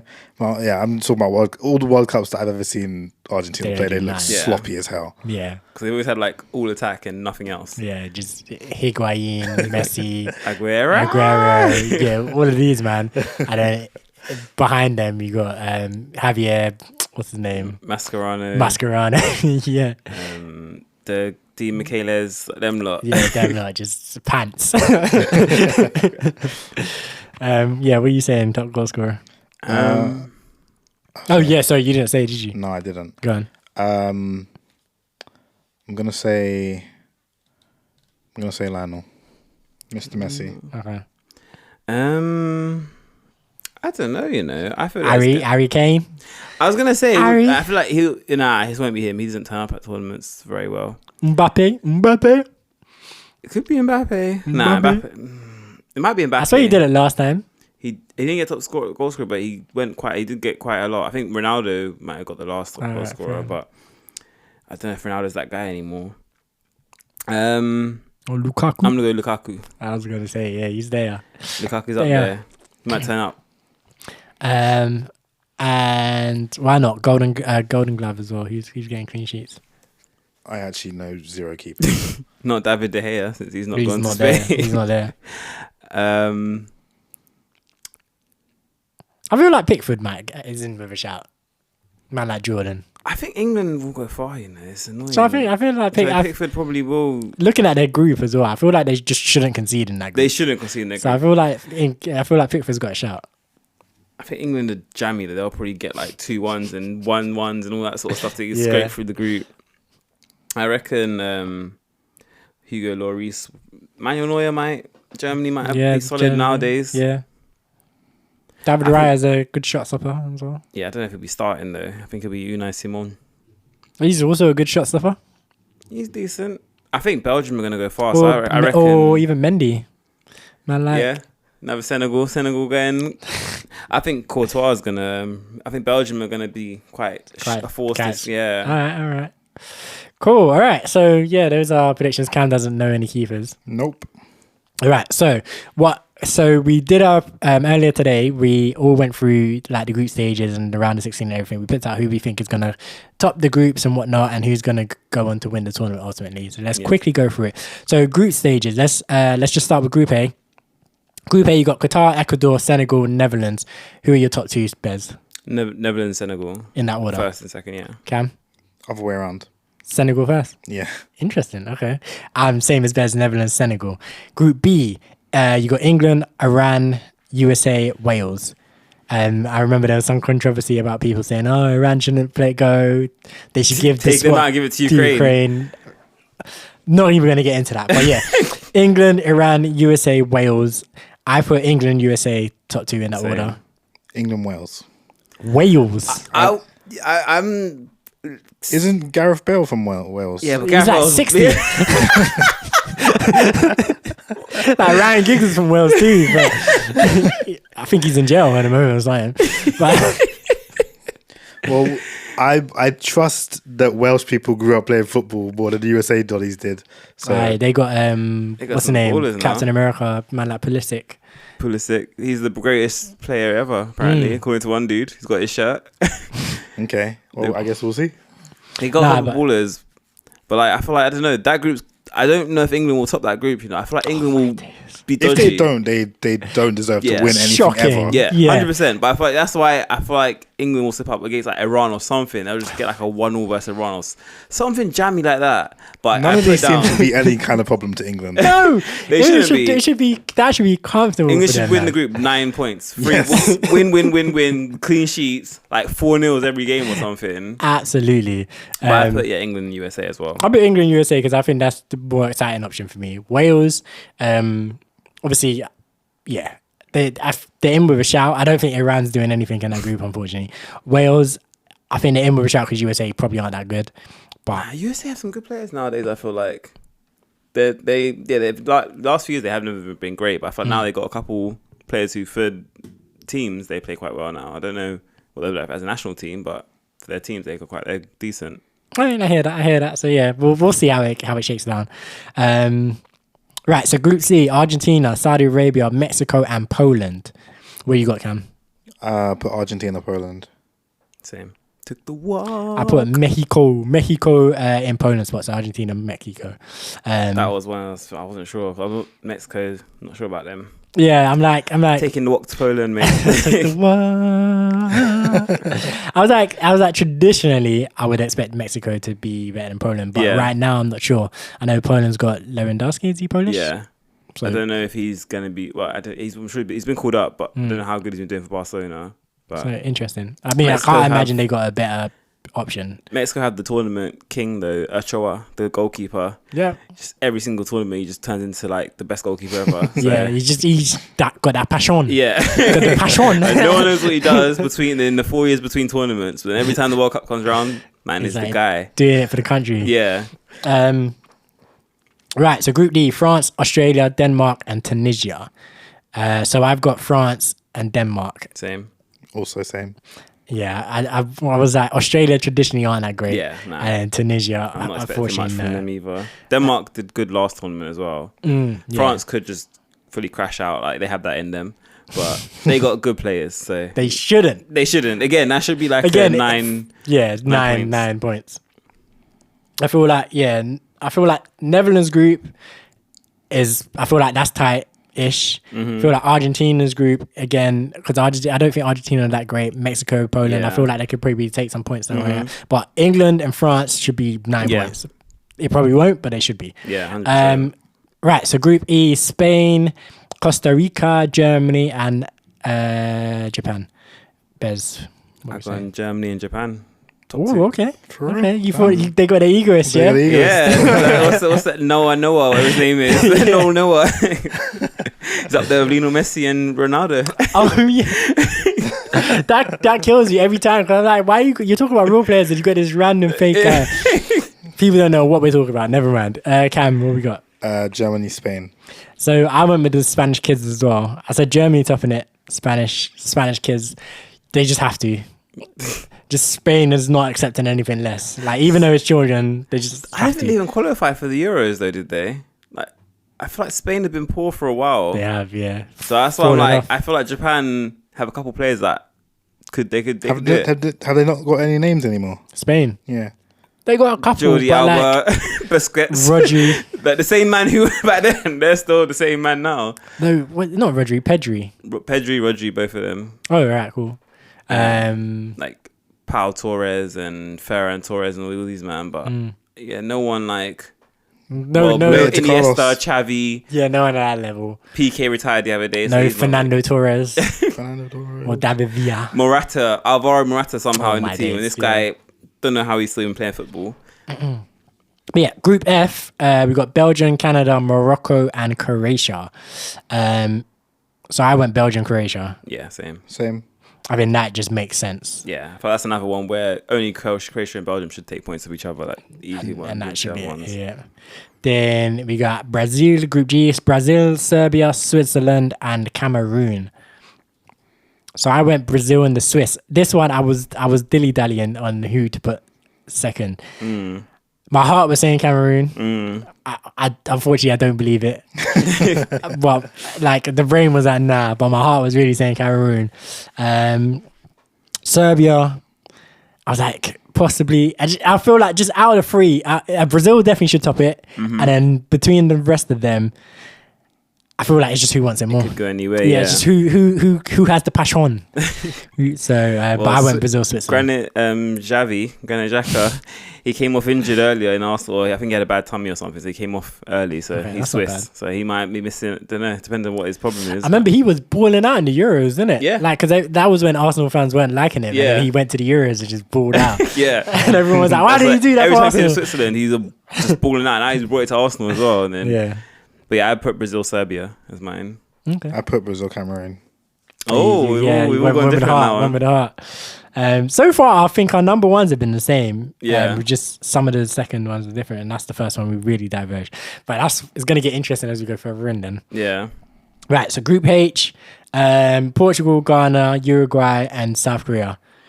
So Bez has got what? Ghana topping it? Yep. I went with the heart on that one. Ghana, Uruguay. Oh man, really? That's like 50% heart, 50% none. Yeah, I can't put Uruguay higher than fourth. I put Ghana, Portugal. I put Portugal fourth. I feel like they're shit. I put Portugal number one because I feel like Ronaldo's not having it. I feel like he's just like, you know, like one of them players that when they're just pissed off, they're just gonna turn up. I feel like he's not gonna do it for United, but I feel like for Portugal, like he's gonna be like, okay, cool. It's personal with me now. that Michael Jordan. Still Fernando, what's his name? Bruno Fernandes feeding him.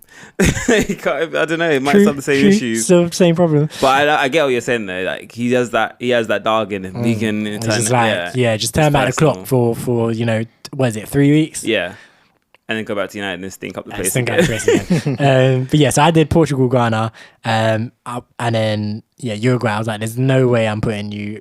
Like, even you could be as good as you like. I personally am not. You took too much from me. Yeah, honestly.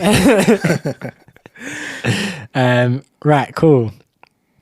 So then round of 16. So this is where it gets interesting because we're all gonna have like different matchups and stuff now. Let's do the whole round of 16 individually. So Bez, your round of 16s. Okay. So I got Netherlands versus US. Yep. I've chosen Netherlands. Okay. Argentina, Denmark. I've chosen Argentina. Yeah. England, Senegal. I've chosen England. France, Poland. I've chosen France. Germany, Croatia. I've chosen Germany. Brazil, Uruguay. Brazil. Belgium, Japan. Belgium. And Ghana, Serbia. Ghana. Okay, so that's basically the same as, not too different from mine in terms of who's going through. So I had Netherlands, USA, Netherlands, Argentina, Denmark, Argentina, England, Senegal, England, France, Mexico, France, Germany, Croatia, Germany, Brazil, Ghana, Brazil. Sorry. They packed us the other day as well. Belgium, Spain, Belgium, sorry kids, and then Portugal, Switzerland, Portugal, because again, Ronaldo's got that dog in him, turning back the time. Cam.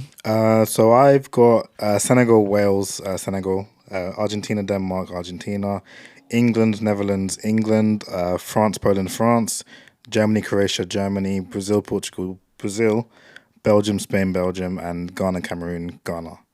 I would like Cameroon. I would watch that match. That would be a good game. match, yeah. And then we'll stay with you, Cammy, if you do your quarterfinals. Yep. Senegal, Argentina going through. Germany, Brazil going through. England, France, England going through. Ooh. And Belgium, Ghana going through. Ooh. That would be a giant slaying. I like your one. All right, then we'll come back through me. So I had Netherlands, Argentina going through, because I actually don't know who plays for the Netherlands these days. They've only got one van in their team. I saw the people saying on Twitter. Shocking. Yeah, that's not a real Dutch team. So I said Argentina on that one. Germany, Brazil. I was like, I've given it to Brazil because I've seen Brazil squad. They look crazy, but Germany's got a good team as well. Germany's got some vengeance. Who was it? What Pat 7-1 was it? Brazil have some vengeance to it. Yeah, and Neymar is definitely going to want to be on demon time for that one because he got injured in that game as well, like very early on. Yeah. England, France. I said England. They ain't got it in them. Like as soon as they come up against real competition, they fold in. Yeah. So I said France, even though France have a disaster class in them. I said France. Yeah. And then Belgium, Portugal, Belgium. Ronaldo, the dog, is only going to carry you so far.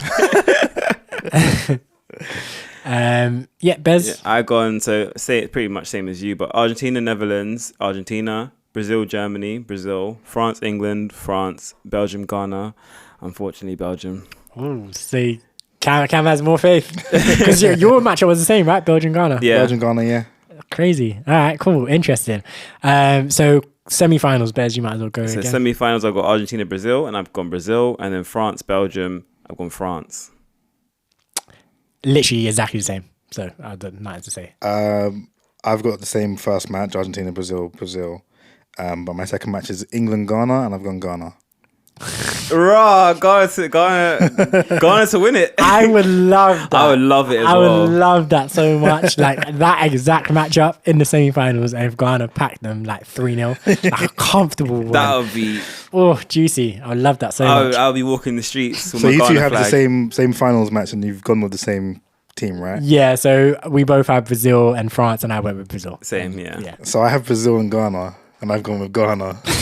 Oh my god, Ghana to win it. I'd run through every big team. Don't. Them ones, it's not even like a jammy, like Literally, easy route. I took out easiest Belgium, run. I took out England, and taking out Brazil. Like, woo. Like, literally, that's that just faith. Yeah, they're gonna beat Cameroon and then take the big spirit. The African pride. Yeah, the Cameroon spirit's gonna transfer into them, and they're gonna take over the whole tournament. You know, That'd be gangster. if that happens, that'll be the best World Cup That's ever. the best outcome for me, man. That's when I'm like, okay, this tournament was good. Do you know? Yeah, that's what I needed in 2010. Yeah. Because I'm gonna tell the story. I You probably tweeted about it the other day, didn't you? bro. It's Suarez. If I saw him, he's one of the only people Yeah, in these lives that I would just on site, bro. Like, because no, it's furious. It's infuriating, right? So I was going in 2010. I went to Ghana about 2 days after the Ghana Uruguay match. I think it might have even been the next day that I had the flight. So I'm watching this match and watching it with the realization that if Ghana win this match and go through, I will get to watch the semi-final, Ghana in the semi-final, live and direct from Accra. Yeah. And that was the African World Cup as well. It was in South Africa, right? Yeah. So I'm like, the vibes were just gonna be impeccable. Yeah. Like it would have been so good. Like even if they lost that match, which I don't think they would have done, because it was Netherlands, and they were crap. At the time they were terrible. And yeah. Spain, who And Spain, weren't who great. won in the They end. won it, but they won it like it wasn't convincing. Yeah, so I think they would have went through and played Netherlands, I think it was. No, because it was Spain-Netherlands final, I think. Yeah, so I mean Ghana would have gone through to play Netherlands. I think Uruguay they lost played to Netherlands. first and then played Spain, I think. No, that's what I'm saying. Oh, okay. Because Uruguay lost to Netherlands. Yeah. Oh, yeah. Spain was on the other half. Yeah. Is what I'm saying. Yeah, so I'm like, so I would have watched Ghana versus Netherlands, and they would have been in with a shot because Netherlands, like you say, were pretty bad. And then potentially, if they won that, then it would have been Ghana, probably Spain, in the finals. And Spanish team, don't get me wrong, they were crazy. Ballers, they were ballers.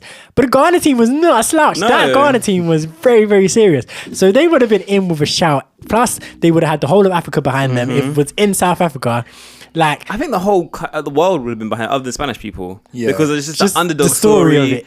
Then obviously people who near Spain wouldn't want Spain to win it. But other like big countries wouldn't want Spain to win it because it's another. it would have been the first African team to win the World Cup. Like all of this, it was perfect. Even And I would have been semi-finals would have been the first African team to do that. and I would have been live and direct in Accra watching it all happen. But no, Suarez and his freaking teeth had to go and cheat. Like I feel like they just need that should just be a rule where it just be a goal. Because in basketball you have goaltending. Yeah. And I feel like you should have a goaltending rule like that in football where like if you do something completely illegal to prevent a goal, the goal was just given. It's just a red card, isn't it? That's And it's just penalty. like red card The and ball's penalty. literally The ball was 5 in the goal. centimeters from inside the goal. There was nothing else that could have stopped that ball from going in. And so I'm like, Bro, I was so pissed off. bro, and you lot are going to play them and he's in the squad. I don't know if he's going to start. I know he's kind of old he's in now. the squad. I don't think he's going to start. He's not even playing in he's playing in Uruguay League or something, or Argentinian League or something like that. Bro, I'm like, if he starts, I want violence. If he comes on, I just want violence. I don't care. That's because a lot of the players now, they're younger. So I guess you have a couple like Andre Ayew who were probably not far off that squad. But like they should come in here with like they should have the fury from when they were watching the game. Ruthless. Yeah, This is what I'm saying. Like, someone tweeted this DJ I follow called Funk Butcher. His real name's Kwame. So he's Ghanaian. And he tweeted Uruguay squad, and he was like, we're looking at this squad as a Ghanaian fan. And he's like, the gif of like, was it Peel? Is it Peel or Key? One of them. The sweating one. The sweating Peel. one. Yeah, it's Peel. Yeah, that sweating gif. Like, looking at this lineup as a Ghanaian fan. I was like, nah, man, you don't need to get your lit back. Like, regardless of who they put out, I don't care who it is. You cannot lose that game. We can't. Cannot Bro, lose honestly, that game. if you're gonna lose the game, just take out the whole team, injure everyone so they can't. That's what I'm play saying. forever. I'm just like, just 3-0 violence. down by getting 7 red cards. Yeah, Violence. take them out, bro. Like, I feel that game's my most anticipated game, and it's going to be so It's going gutting to be if you don't lose. dead like 2-0 to Uruguay or something like that. It's just, It's going to rip my heart out again. And the Asma Jam penalty miss after Yeah. that as well. I can't, so sad. but one thing I will say, I can't lie, watching the Spain-Netherlands match, even though it was kind of a dry 1-0 kind of affair, watching that in Accra, we watched it in cinema, that was vibes. It was vibes, but I can only imagine what it would have been like to watch if it was Ghana. Like, it would have been crazy. Oh, man. But yeah, so we all said, so Brazil, and you said Ghana. Yeah. And that's just I hope a Cam's prayer. right.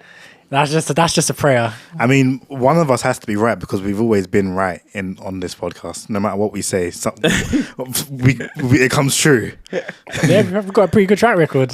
Yeah, I hope Cam's right with this one. I'm praying. He was right last time. I was right last time, yeah. Liz trust. Yeah. So you're right. Trust in Ghana. Yeah. When I come through with my no knowledge of the subject and just put through a prediction, it comes true. Hey, Because you even name one Ghana player at the moment. Nah. Asamoah Gyan, isn't it? Yeah, he said he was so going. there's another one. There is another one. Yeah, Asamoah Gyan Dieng or something like that.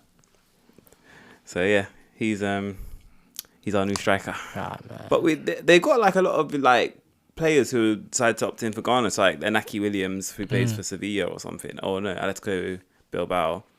I don't think he got called up or not. I'm not sure. I haven't seen the Ghana squad yet. But you have him. You have Tariq Lamptey, who's decided to play for Ghana. Eddie Nketiah from Arsenal was talking about it. You got Thomas Partey. John, I'm just looking at my thing again, right? And I've got England over Senegal. I'm looking at that like I'm not too sure now. I just feel like England have always got a disaster class in them, and I feel that would be it's too early in the tournament. Perfect opportunity round of 16. I feel like it's normally versus the big sides. Then Senegal isn't. I swear England had a disaster against Trinidad and Tobago in one of these World Cups.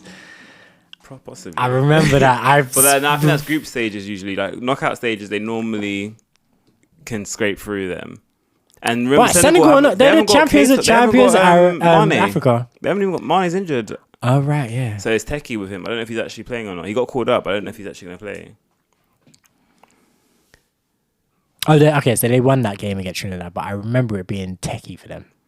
Well, yeah, they 2006. I remember them fouling up, man, in the box. I remember someone pulled, one of these white boys pulled that one of the Trinidad players by their dreads down in the box and didn't get the penalty, obviously because big team bias and all of that. I remember being furious about that at the time. Like, hello. But yeah, I remember this game. Crouch scored in 83rd minute and then Gerrard in the 90th. But up until that point, it was techie. I think it was Rooney as well because Rooney's got that in him. Rooney's a shit house. But yeah, no. I'm gonna say the same prayer I said with the Euros, and unfortunately with the Euros it didn't come true. But I hope England do badly. But I hope all the black players play well. Yeah. Euros, unfortunately. I mean that was what it was happening. Because they were playing badly, but still winning games. And the black players were dragging him along. Sterling was dragging him through, even though Kane was. Even Saka was up for it. Saka had a lot of life in him, and then just the finals, it was just like went all wrong. It's all gone Pete Tong. But I just hope, just reverse that. England do badly, but the black players have like Sterling. But then the thing is, if England do go out in the group stage, let's say, you're gonna have Sterling or Saka or something on the back page of the newspapers, like sitting there head down, England crash out. Whereas if they go through, you're gonna have Kane there, he's done nothing, like celebrating. That's literally what was It literally has happening to in be Euros. that whenever the ball gets up front, Sterling puts the ball in the back of the net, and then whenever it goes the other side, They concede. So they lose every game like 4-3. yeah. So they score bare goals, but they also just concede bare goals. Literally, yeah, that's what I'm saying. So it literally needs to be. Kane needs to score nothing as well. Score so own it needs goals to or be just something like it literally just be like Sterling, Saka, like doing the Rashford got madness. called up so you can get in Rashford there, get a can get couple, involved. I said Grealish can have one. You can have the one. You can do the celebration, and then that's it. That's it, you're done. That's it. You're done. You're done, son. And then yeah, other than that, like play Maguire, let him have a shocker. Play Cody, let him have a shocker. Like Stones there. Stones. Yeah, must he be got there. called up, yeah. Let him have a shocker. Pickford needs to get nutmegged at least once. Like against the USA, like Pickford get nutmegged because that would just be embarrassing because it's USA as well. Yeah. Like, yeah. You've seen them goals where it's like a back pass to the keeper, and the keeper tries to boot it out and misses the ball. You need one of them. Yeah. Who was it? AZ Maitland Niles with Leno. Do you remember that? Yeah. He's like, this guy's high, bro. Who told him to come off his line, bro? Like Leno ran, so basically AZ Maitland had the ball, passed back without looking. Leno was running towards him, and he passed it back without looking, and like Leno's not in the goal, so he just passed it into his own net, and then Maitland was there like, who taught this guy high? Who told him to come off his line? Like, you see his mouth say that. Yeah, because to be fair, like he should have looked. Like he had time to look before he passed. Maybe to be fair, Arashi's real, innit?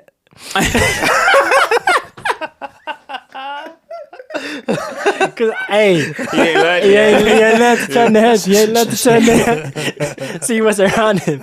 But yeah, no, he had time. He had enough time to look, but also Leno didn't need to be like off his line doing it. There was no reason. Nah, it's because I guess because AZ may not have enough time to where he was, so Leno could have easily stood where he was and got the ball and had loads of time. And loads of time to but then pass it out. But as a goalkeeper, you run away from as far away from everyone else, so you have even more time to then look up, do what you want to do. But then see, then Maisie Niles didn't look, so just pass it straight in the back of the net.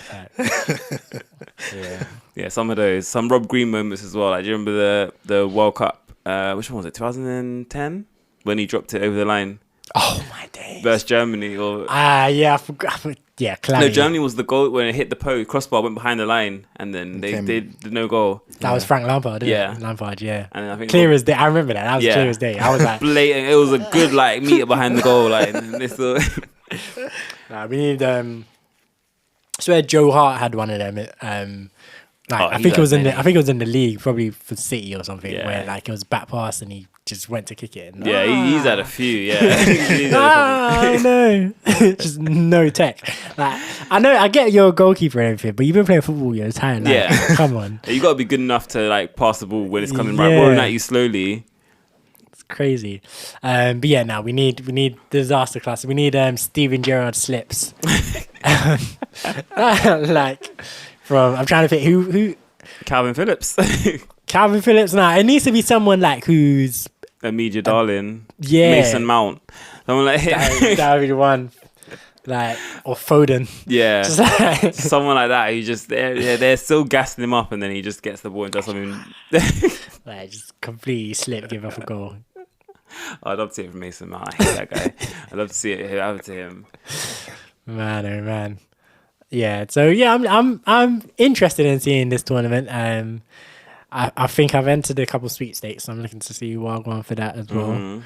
I might even do a quick fantasy thing because it's short, like a short tournament. It's easier to like. I've already given up on my Premier League one. Yeah, same. But because it's a short tournament, it's easier to kind of be like, yeah, cool, boom. Stay in it for 3 weeks, and because I guess the games are consistent. But then that's another thing that's difficult because then you have like 3 games a day, so it's hard to kind of keep track of who's playing and who you need to put in. Yeah, that's true. I'll think about it. I'll have a look and see. But yeah, so I'm just like, hopefully it goes off without any more incidents and stuff because obviously it's Qatar and everything, and they're just. I can already just picture that like someone touch wood that this doesn't actually happen, but like say some fans go over there who are homosexual or whatever, and you just start hearing stories of people being arrested. I reckon that will doing happen. this, that, and the other thing, or even not even actual people who are homosexuals, people who are going over there maybe to make a point and protest or whatever, being arrested and whatnot. Yeah, and that's one country you don't want to throw fuck about there. Like, it's not a good idea. No, and then obviously the players are saying they're going to make various statements and stuff. And there's footballing boards and whatnot have said this, that, the other thing. I'm like, people should be boycotting. Like, in terms, I feel like if you're going to be making statements, I think Australian FA made a statement about something. Yeah. I was like, if you want to make this statement, don't go. That's what everyone's saying on Twitter as well, saying, yeah, it's so easy to just be like, no, we don't support this, don't go. Even Seb Blatter's like, oh, it was a mistake to give it. Yeah, he's the former FIFA head. Yeah, he was like, oh, it was a mistake to give it to Qatar, whatever. Like, it's your mistake. It's the one you made. Yeah, because he got paid. Yeah, allegedly. Allegedly. So I'm like, yeah. So if you're gonna like make statements, don't go. Yeah, I feel like just stand. If like people just love to say things, I'm like, stand behind it. Like, if I think if it was me, I don't think I'd be going. I'd just be like, if I was a player, I'd be like, I'm not going. Yeah. If this is what I believe, then there's no way like that I can go and play this. Some things are bigger than football at the end of the day. Yeah. Obviously, then I feel like the thing is like people will probably shun players for it.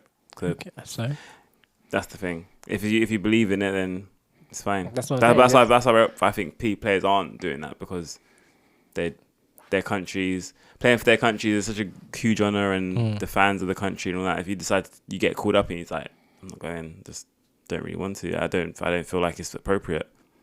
Then they're not gonna care about your reason. They're just gonna, how dare you? You don't deserve to ever play football again. Da, da, da. Yeah, I'm just like, I get that aspect of it in terms of, you're playing for your country, paying for the badge and all of this sort of stuff. But I'm like, I feel like you're representing your country even better. If this is something that you believe in and something that people say these are the values of the country, so to speak. Because that's what they're saying. That's what they're saying. You're like, for example, somewhere like Australia, they're saying they're being very hypocritical because of how they treat like Aboriginal people and stuff historically. So they're being very hypocritical, to be fair. But if Australia is saying, if the Australian FA are saying these are our values, whatever, if they then turn around and say we're not going, or like individual players say I'm not going because these are our values, this is what I believe in, and I will not be taking part in this tournament that's flying in the face of that. I feel like if those are your values of your country, that's something you should support that player. Be like, hey, you know what? You're standing up for something bigger than yourself. Yeah, props to you. If someone pulled out, I'd back them. I'd be like, round of applause. Like, well done. Like, I remember in the NBA, when they refused to play for a hot second, it was like 2 minutes. But like, so it was during the pandemic. It was the George Floyd, the Black Lives Matter stuff. So like the league had already been postponed because of the pandemic. And then I think they either started playing games again or they were thinking about starting playing games again. And the players were like, no. Yeah, I remember. Yeah, they were like, "Can you see what's happening outside? Yeah. Of course, we're not about to play basketball right now. like we're not gonna let you use us as a distraction from everything that's going on." So, yeah, I remember that, and I was like, "Yeah, good on you guys." And then they about 2 seconds later, they were like, "Yeah, no, we'll play now." We'll play now. And I was like, gave up too easily because they started I remember the NBA said we're gonna start deducting salaries and Didn't stuff. They say they were gonna start kicking players out of it and just get randomers or something along those lines? Yeah, they were like, we're just gonna and then obviously certain players, when you're LeBron James or whatever, you can kind of deal with that because you're LeBron James. But when you're the 15th man on the roster, that's a bit more techie for you. So it's like, all right, no, fine, I'll play. Yeah. So yeah, but I remember being like, yeah, good on you. And I feel like people should do that more. Like, just stand on your two, and be like, this is what I believe in. And this is what it is. Yeah. The watch list. So who wants to go first? Sorry, I just got a notification. So yesterday, The Lion King, the musical. Do you know Tiny Desk concert? Either of you? Yeah. Yeah. So the cast of the musical from Broadway did a Tiny Desk concert. Yes, I think it was yesterday. It dropped, and I posted a comment on it, and it's just gone crazy. So I keep getting like emails and notifications and stuff. People like commenting on my comment and like liking it and stuff.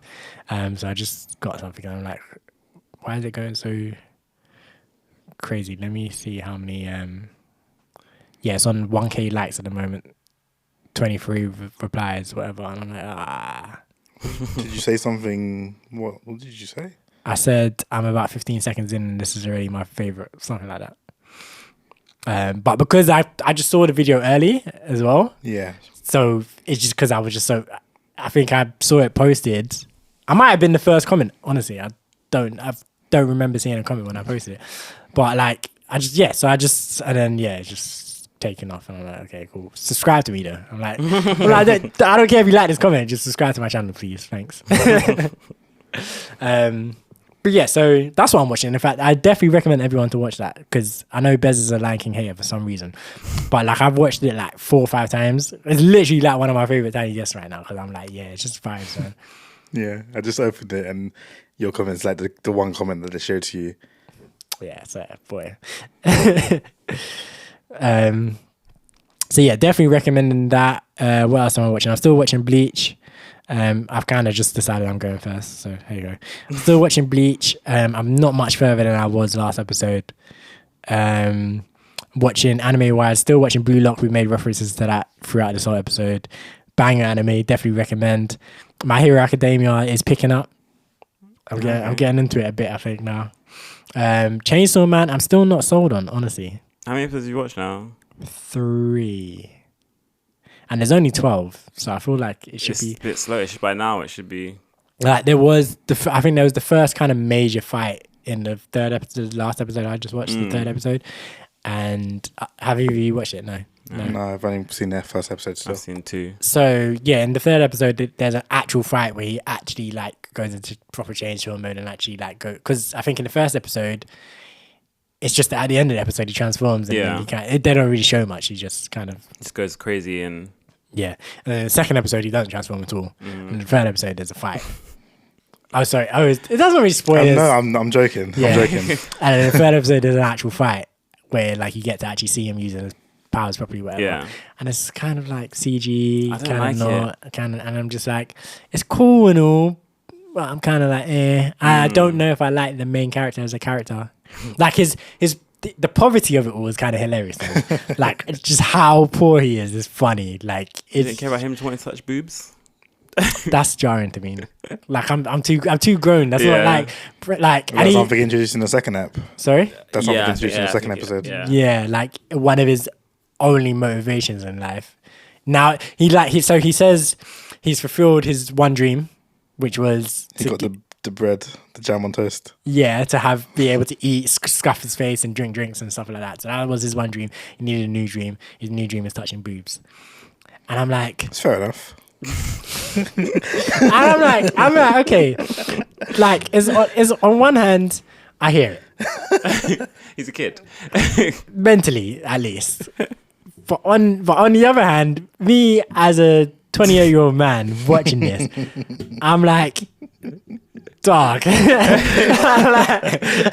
like this just feels like it reminds me a bit of like when watching like High School DxD and stuff like that back in the day. Like back in the day, watching stuff like that just felt more acceptable. It'd be like, funny. Yeah, watching it now, I'm like, come like on, this is man. like come on, man. This is, like yeah.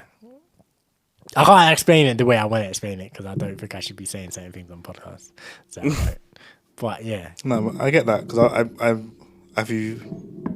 Is that everything? Oh no, sorry. Were you gonna say something on this or? No, I was gonna move on to something that I watched.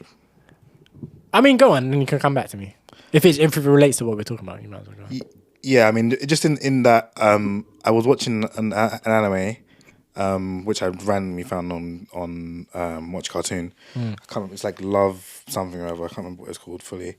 But I was watching the first episode, and the main character has like 5 cliche meetings with 5 different girls. Mm-hmm. So he has like the bumping into them on the corner while she's running down the road with bread in her mouth kind of thing. Yeah. He's had one where a girl slips downstairs and lands on top of him. Mm-hmm. He had one where he was on the train and the girl was sitting next to him and then she starts to fall asleep and like leans on him, and like grabs onto his arm. And he's trying to pull away, and then he slips and lands on top of her with his hands on her boobs. Oh my days. And then the other two were less cliche. It was like one where a dog was harassing a girl, and then after he went to like try and help her, the dog instead chased him and bit him in his ass.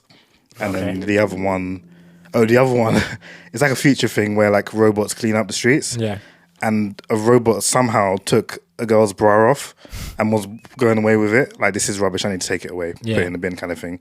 And the robot then bumps into him, and then he takes the bra from the robot, like, what is this? And she's like, hentai. Yeah. Yeah. And so that happens. But then at the end of the episode, or in episode 2 even, they all propose, like, confess their love for him. I'm like, this is so stupid. Like, back in the day, I would have been like, oh, whatever, fine. But now I'm like, this is so dumb. All these cliches annoy me now. Yeah. It's like, do something different. And I know they're playing it up and they're doing it on purpose. Yeah. It's like, it doesn't make it good. It makes it annoying. So this is why I was watching when I was watching Chainsaw Man, I was like, I get it. You're trying to appeal to like 15-year-olds, 16-year-olds, like people who have never touched breast before. This is what I was going to say earlier that I wasn't going to, but I'm thinking about it now. Whatever. Who cares? You're appealing to the demographic of young boys who probably haven't touched breast before. I'm a grown man. Been there, done that, got the t-shirt, unfortunately. Ooh, all right. Unfortunately. Check me out. Not even that. Like, no, but that's my point. That's why I didn't want to say it before. But I'm like on a real one, like, what are we doing? Like, what are we really doing? Like, this is why I didn't want to say it before, because it just sounds mad. Like, you're bragging or something. Like, it's not. But that's my point. It's not something to brag about. Like, at this age, like, it's not like an achievement. Like, it's like, yeah, it's just normal at this point. Yeah. Like, so I'm like, yeah, like, it's not watching on TV. Like, this guy is like, oh, it's my dream. Like, when you're 15 or something, you haven't done that before. Whatever. It's like, yeah, no, I want to touch breasts as well. But like, when you're sitting at my age, my grown ass age, it's like, think bigger, bro. yeah, that's what I'm saying. Like, oh, come on. Like, there's more to life. There's far more to life. There's more to women too. Like, they're minds I'm talking about. Yeah, I got that. I think that's what everyone. That's what we're all thinking. Dirty minded people out there. But yeah, so yeah, Chainsaw Man, Spy Family, still there as well, still cute, still funny, even in English. I know you don't watch in Japanese. I haven't been watching it. You haven't been watching it? No. I haven't watched it either. Really? No. I think I'm leaving. Well, those 3 that I haven't watched more than one episode of, so Chainsaw Man, My Hero Academia, Spy Family, and Spy Family, I'm just going to leave them until they're finished. And watch them all. We're watching Blue Lock episode. Yeah. Because And Bleach. Bleach. Yeah. You're not watching Bleach? Yeah. I'm surprised you're not binging Bleach, like waiting for Bleach. Oh, is it I too can't. exciting? That's too long. Yeah. I get it. Other than that, I've been watching The Peripheral as well, which is just gangster, man. Like, yeah, it's one of my favorite TV shows that I've seen in a minute. It's just like, I don't know. It's just like time travel without time travel. It's like, yeah, it's very brainy, very like, you have to pay attention to what's going on, but also it's just a lot of fun. And it's like future, kind of like dystopian future kind of vibes and stuff. And it's good. It's got Chloe Grace Moretz. She's been one of my favorite actors since Kick-Ass. Yeah. Because she was gangster in that. So yeah, like that's birthday, honestly, she's the reason why I even clicked on it in the first place. I saw her face in the promo poster or whatever it is. I was like, this is my girl. Let me have a look, see what this is about. And then I was like, yo, this sounds hype. And then I watched it and I was like, yo, this is hype. So yeah, so that's where I'm at. I started watching the Romance Killer, whatever. On Netflix. On Netflix. I don't know. It might not. Seems okay. Seems like one of them ones that probably would have been funnier if I was younger. Yeah. For similar reasons about the Chainsaw Man thing, I reckon as well. I feel like it's similar to that Watamotes kind of thing. Yeah. Like the main character's kind of like her. Yeah. I hated Watamote though. Yeah, I know you like, did. that made me so. That's one of the only I don't know why I even finished it, but that's one of the only TV shows or any piece of media really that I've watched that I physically felt uncomfortable whilst watching it. Like physically, like she was so awkward and so like out of touch. She was so out of touch, so awkward, whatever, and the way she was shunned by other people as well. I was like, this just feels so malicious and nasty, and it just made me feel so bad. Just watching it, just made me feel so bad for her, for everyone around her. It was just yeah, and it was meant to be funny, and I was like, this just doesn't feel funny to me. Unfortunately, it just feels sad. But that's all in the past. I watched that years ago. Only other thing is I've been watching Drink Masters on and off as well, which is that reality TV show. It's like a cooking competition, but it's for cocktails, alcoholic drinks. I put that in my list and I wanted to watch it, but I haven't watched it yet. It's actually not that interesting. I can't lie. Oh, okay. But I kind of yeah. Honestly, I want to recommend it. I feel like cooking shows are way more interesting. I feel like the problem with drinks is it's only a drink. Like, and it's harder to look at visually to look good. Yeah, it's only like, so it's like, yes, they're doing interesting things in terms of like when they're explaining what it is, like it's interesting, but it's just liquid in a glass. I feel like the best thing to do would be to like try and make stuff along with them. Like if you can make it, if you can get all the ingredients. Yeah, and stuff, like the winner of one episode, you try and make that cocktail. But they do like a lot. They do like stuff with dry ice. Oh, not dry ice. Sorry, some guy did something with dry ice, and they said I'm not drinking. The judges were like, we're not drinking that. Yeah, because dry ice, if you do it wrong and you inhale dry ice, that's got to be very bad for you. So they were like, we're sure you didn't mess up, but also no. But they do stuff with like smoke and stuff as well and whatever, and they do kind of like dress up how they serve the drinks and whatever. Yeah. But again, it's still just a drink, and as much as I'm alcoholic, I'm less of an alcoholic when I'm not drinking it. Like if I'm just looking at it, I'm like, yeah. But I feel like actual cooking shows with food.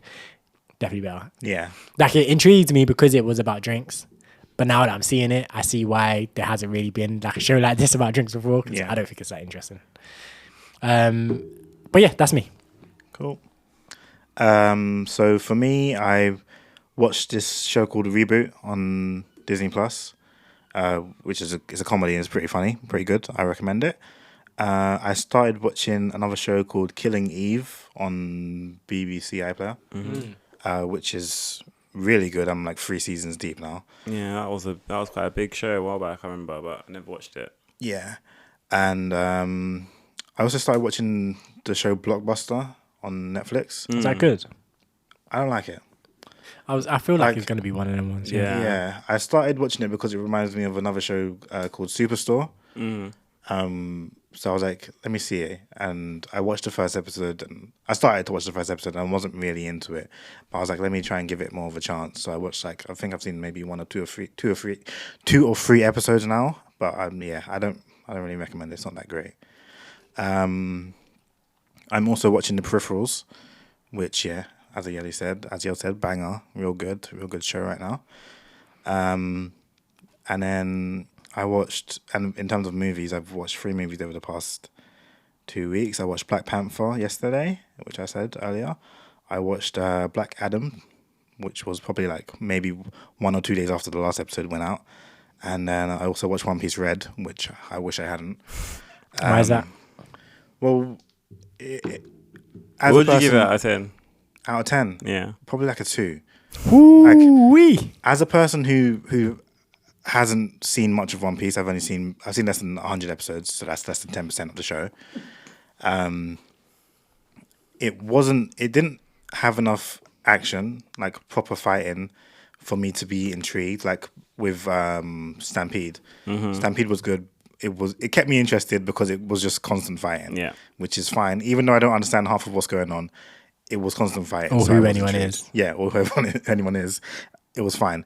This one, it lost me pretty early because I was just not interested in any of the characters. And then it was like a musical as well. Yeah. And really? Yeah. The songs weren't great. Yeah. Did you watch it in Japanese or English? It was in Japanese, yeah. Aye. Well, you watched the whole thing in Japanese? Yeah. Oh, okay. Yeah, I watched it in cinema. Yeah, I watched it in English. Yeah. Well, yeah. I don't know. I went with my friends and they chose to watch it subbed, so that was that. And then, and the same issue of not knowing who was who. Like, I would see, like, they would cut away to a character who hasn't really been mentioned before, and I would like, okay, this person clearly is important, but I have no idea why. And that's obviously just because I don't know the characters. But there was like a hype moment at the end, which got me gassed a little bit because the whole cinema got gassed for it. And I was like, okay, this must be something big, like something new that they're showing here. Yeah. And then afterwards, my friends explained to me what happened, and I was like, okay, cool. They're saying the One Piece is real. Isn't that figured out in that movie? That is actually real. It's from the show. It's from Whitebeard saying it. It's just for some reason become a meme now. I don't know why. Oh really? I thought the movie to actually establish that it's actually real now. Oh shame. Okay. So Whitebeard said it ages ago, and then for some reason now it's become a meme. I have no idea why. Yeah, there was nothing in the movie that said anything about the One Piece. No. Oh, okay. This is madness to me though. Yeah, and then the other issue for me was, I think last episode I was saying that I'm thinking about starting to watch One Piece. After watching that movie, I'm like, I don't know if I'm bothered because you know how you said about Naruto becomes like all blasts and stuff after a while. I feel like that's the same issue with One Piece, where it starts off, they have their devil fruits, whatever, and so like when I'm comparing the fights that I've seen in the beginning to the fights that were happening in that movie, I was like, I don't know if it's worth it. Night and day. Yeah, it's like, is this the same show? I don't think it doesn't feel like the same thing. Like, yeah, it wasn't appealing to me. Yeah. So I think it's fully put me off of One Piece like altogether. I was legitimately annoyed. Like my friends went to eat food, I just went home. I was like, I'm done. Damn. I don't even like you people anymore. No. The issue is sit through this shit. The issue is that they're gonna continue to talk about the movie, and I don't want to have to hear about it and think about it. So I was like, let me just go home because first of all, I don't know nearly as much as they do. Yeah. So I'm gonna be out on the conversation because of that. But then also, I don't want to talk about it, so I'm just gonna go home. Fair. But yeah, I don't think I'm touching One Piece anytime soon. Maybe, I don't know. Yeah. Something might redeem it, but I don't know. Yeah, that's all I'm saying. Fair enough. You done? Yes, that's me. So, just wanted to come in. Pokemon, did you hear the news?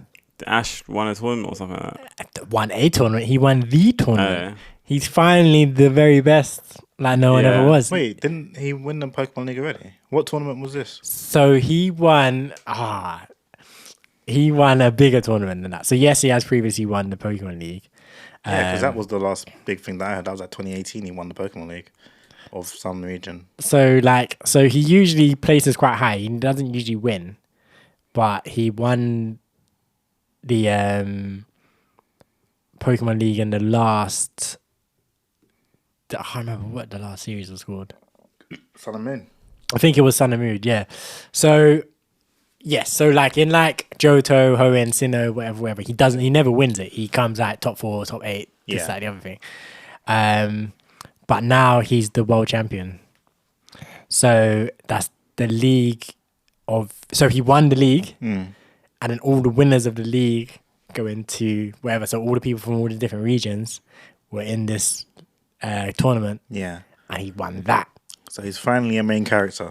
He's finally got his plot armor.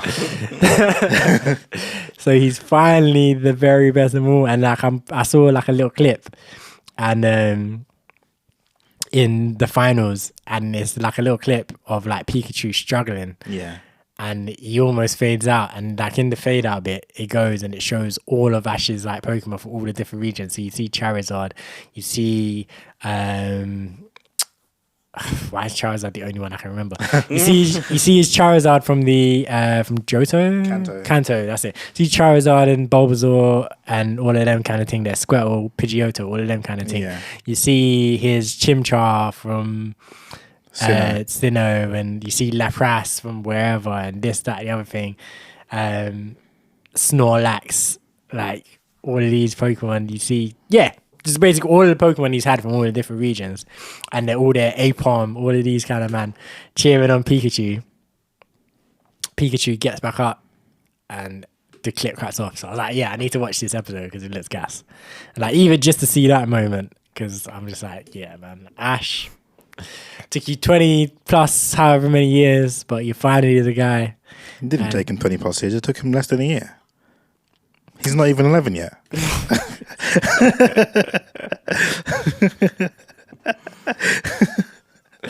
You're a madman. Yeah, so it's crazy, man. Like, did you watch the episode then? no, I'm going to. Okay. It's not in English yet, so that's I what's, see, that's I what's see. kind of holding me back. I might watch it in Japanese and just be like, screw it. But But the voices probably wouldn't be the same or anything. Like it might just be it's not, completely his different. name's Yeah. even different. He's Satoshi in the Oh, yeah. show. No, but I mean, when you watch it in English, it still isn't Ash from when we was young. Probably and stuff. not. Yeah. I'm pretty sure it is still. No, is it? If you're the Pretty same sure. guy. Oh boy, he secured that bag. Yeah, when he that's- when he took that job. I'm pretty sure it was a woman as well.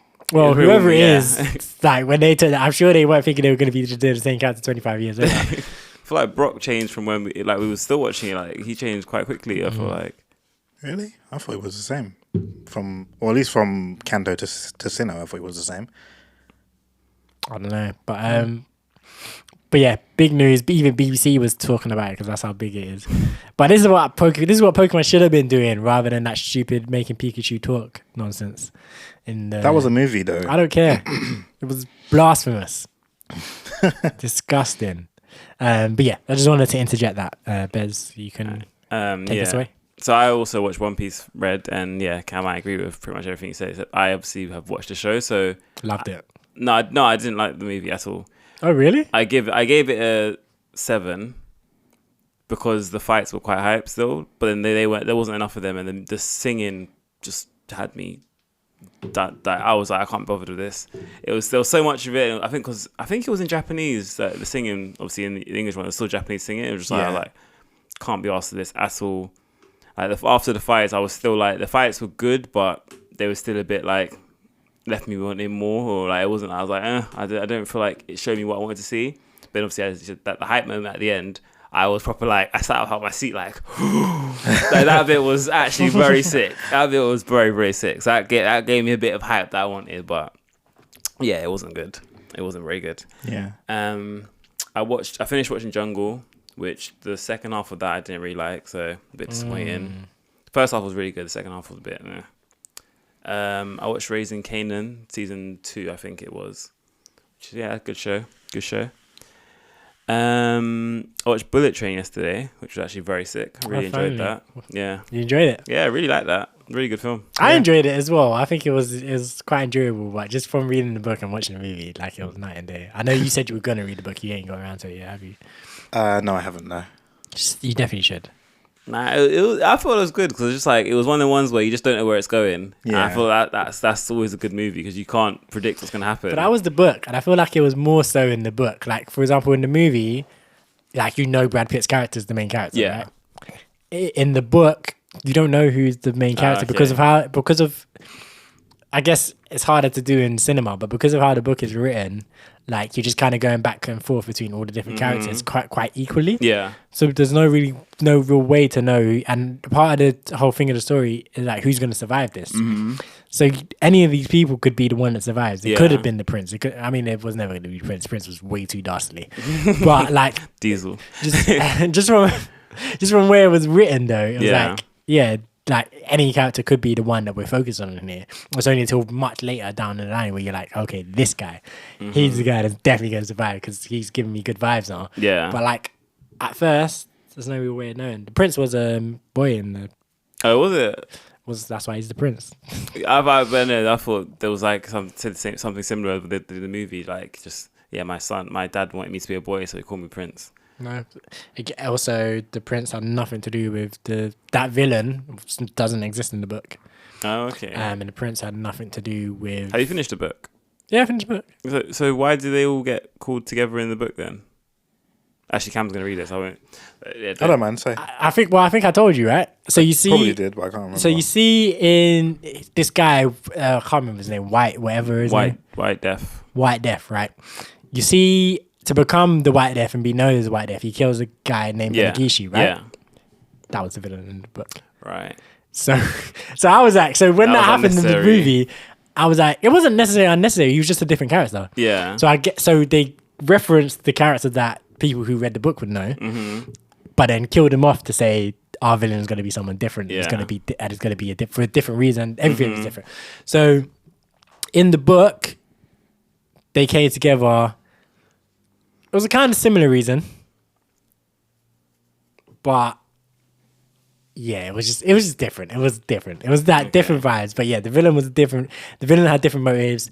Like the prince had nothing to do with the villain.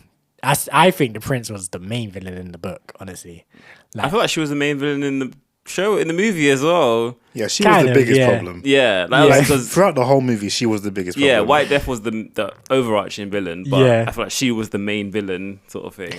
But she was a problem for literally everyone involved. Yeah.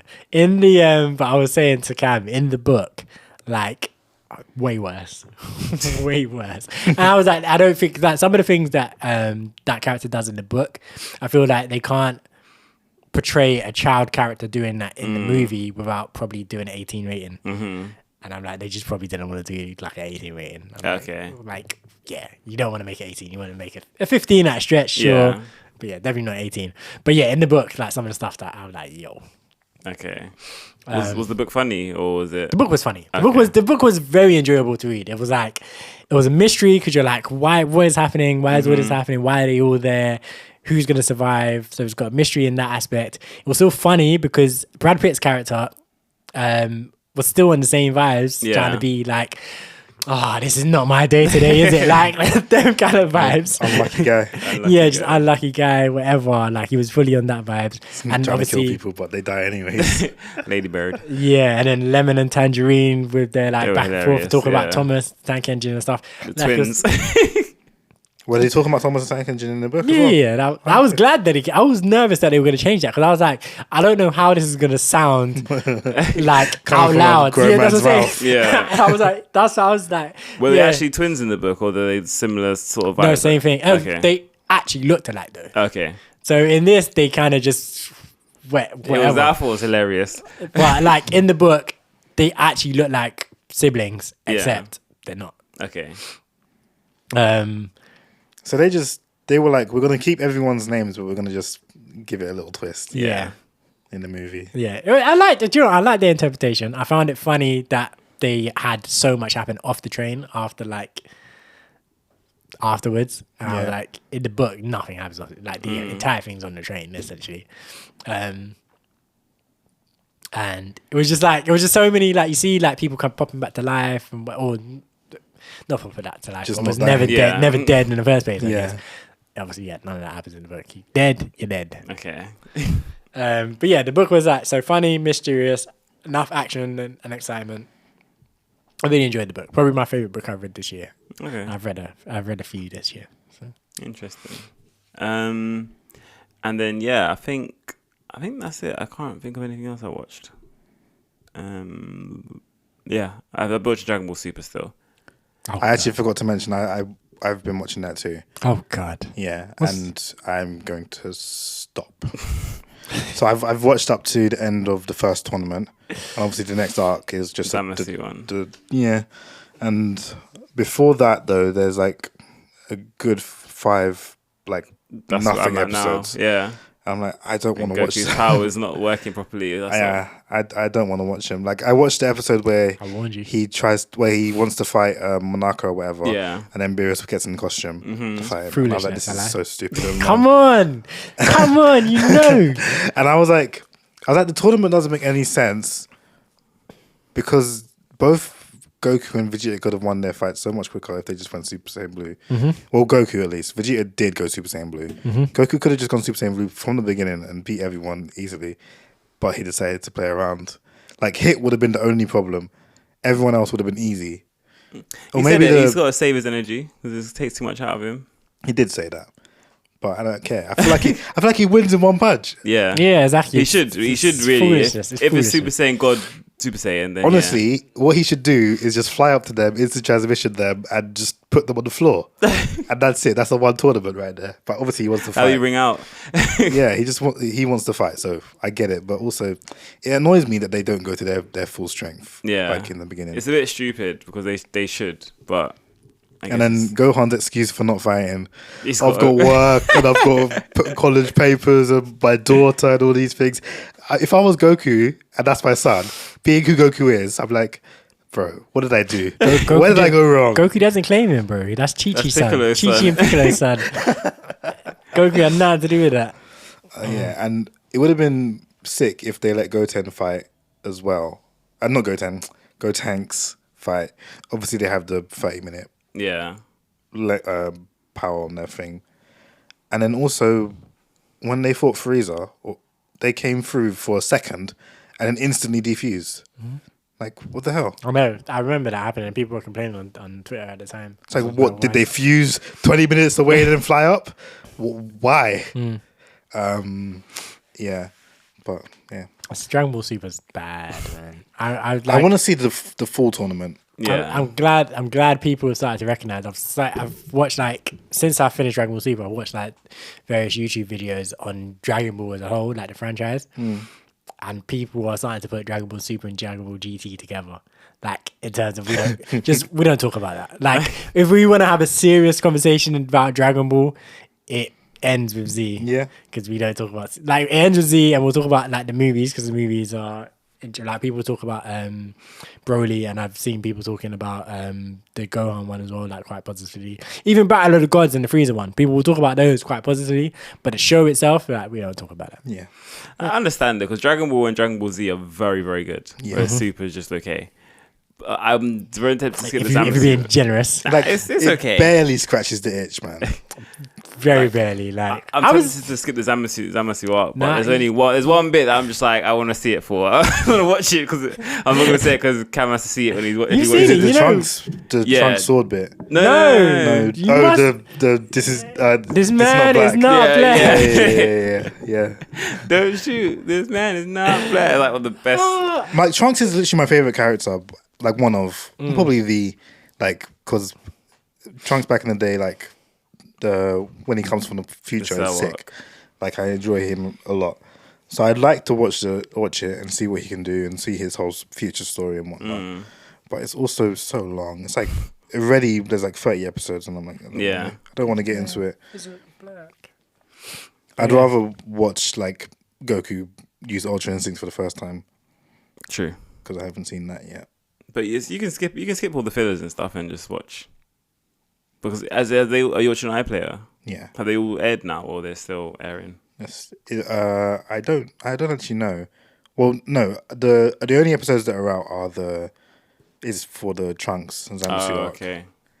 Yeah, the Tournament and Power's not out yet. Okay. But yeah. Yeah, I think that's it from me. Cool. Well, let's get out of here. I think this is another episode where we've gone way over time. But hey ho, it is what it is. So yes, make sure you follow us on all our social media platforms. That's at 5 Letters Podcast everywhere. I think we're at 5 Letters Podcast officially on YouTube now as well, right? Because you've set up the handle. Yeah. So dope. So yeah, you just need to type at 5 Letters Podcast into any platform, and we will pop up, or we will, under Bez's control, will pop up. But that's it. I think let's get out of here. We'll end on this track by Fredo, track entitled I'm Back. He's back, everyone. He's spraying some serious bars on this one. Might let this one run for a little while because it's quite a long song, so maybe we'll give you a full taste of it. But yeah, for another 2 weeks, we are out of here. Peace. It's a lot of murders in my city, talking eye for eye, die for die. Girls trying to lie, they're running round out here from guy to guy. I tried, but it's clear that me and you, we can't see eye to eye. When all that you can really see is stuff that you feel I should buy. Yo, why should I? One shooter with me, they say less is more, but he will crash off, rest assured. I think it's best he gets insured. Them boys are insecure, say my name in songs to get in the door. Why you think they're mad? We're the ones that win the war. Step your game up or you can't step to Fred. I spend, but I invest the bread, so the new Rolex got more baguettes than Greg's. They say I'm clean and how I dress the best, but every time we pull up on them scenes, always left a mess. SMS and I don't take no disrespect, except for when it's the net. My neck looks like crystal meth, the best is what I wish the rest. Yeah, they do it for the clout, your friends all washed. Today I care about clouts when you can spend it in shops. It's getting sick on these blocks, most of my niggas they shot. The rest of my niggas rob niggas that shot for shit that they got. I couldn't find him, so I hit his spot, then hit up his boss. When I can find guap, I find a watch and I'm ripping it off. Now I got all kind of watches cause I move the foulest. Just put my Richard in a new spot, call it moving houses. I flew my youngins to Dubai, then they caged up the army, cause they took a couple APs at places we party.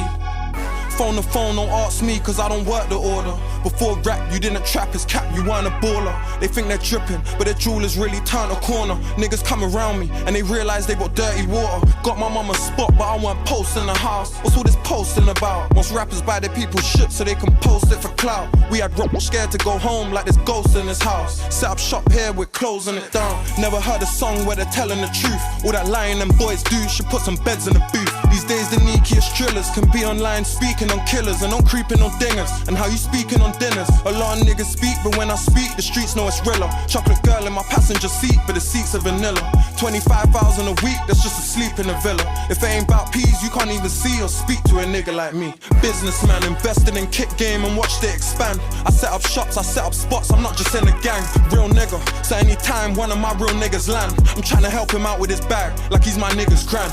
I've been the shit since I was a kid, now I'm still the man. The plan was to make millions, I made millions, and it's still the plan. Skinny nigga, push a lot of weight, no I don't need a hand. Fuck a gym, the new hammer's in, got us feeling wham. Niggas speaking my name, cause they're seeking the fame.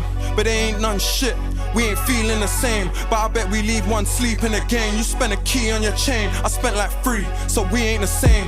PJ, there won't be a delay. I bust a white gold Prezi and got the same one in plain prick. Got a plain rose Prezi and got the same one with raining. No new niggas with me, with the same ones I came with. The 5 Letters Podcast.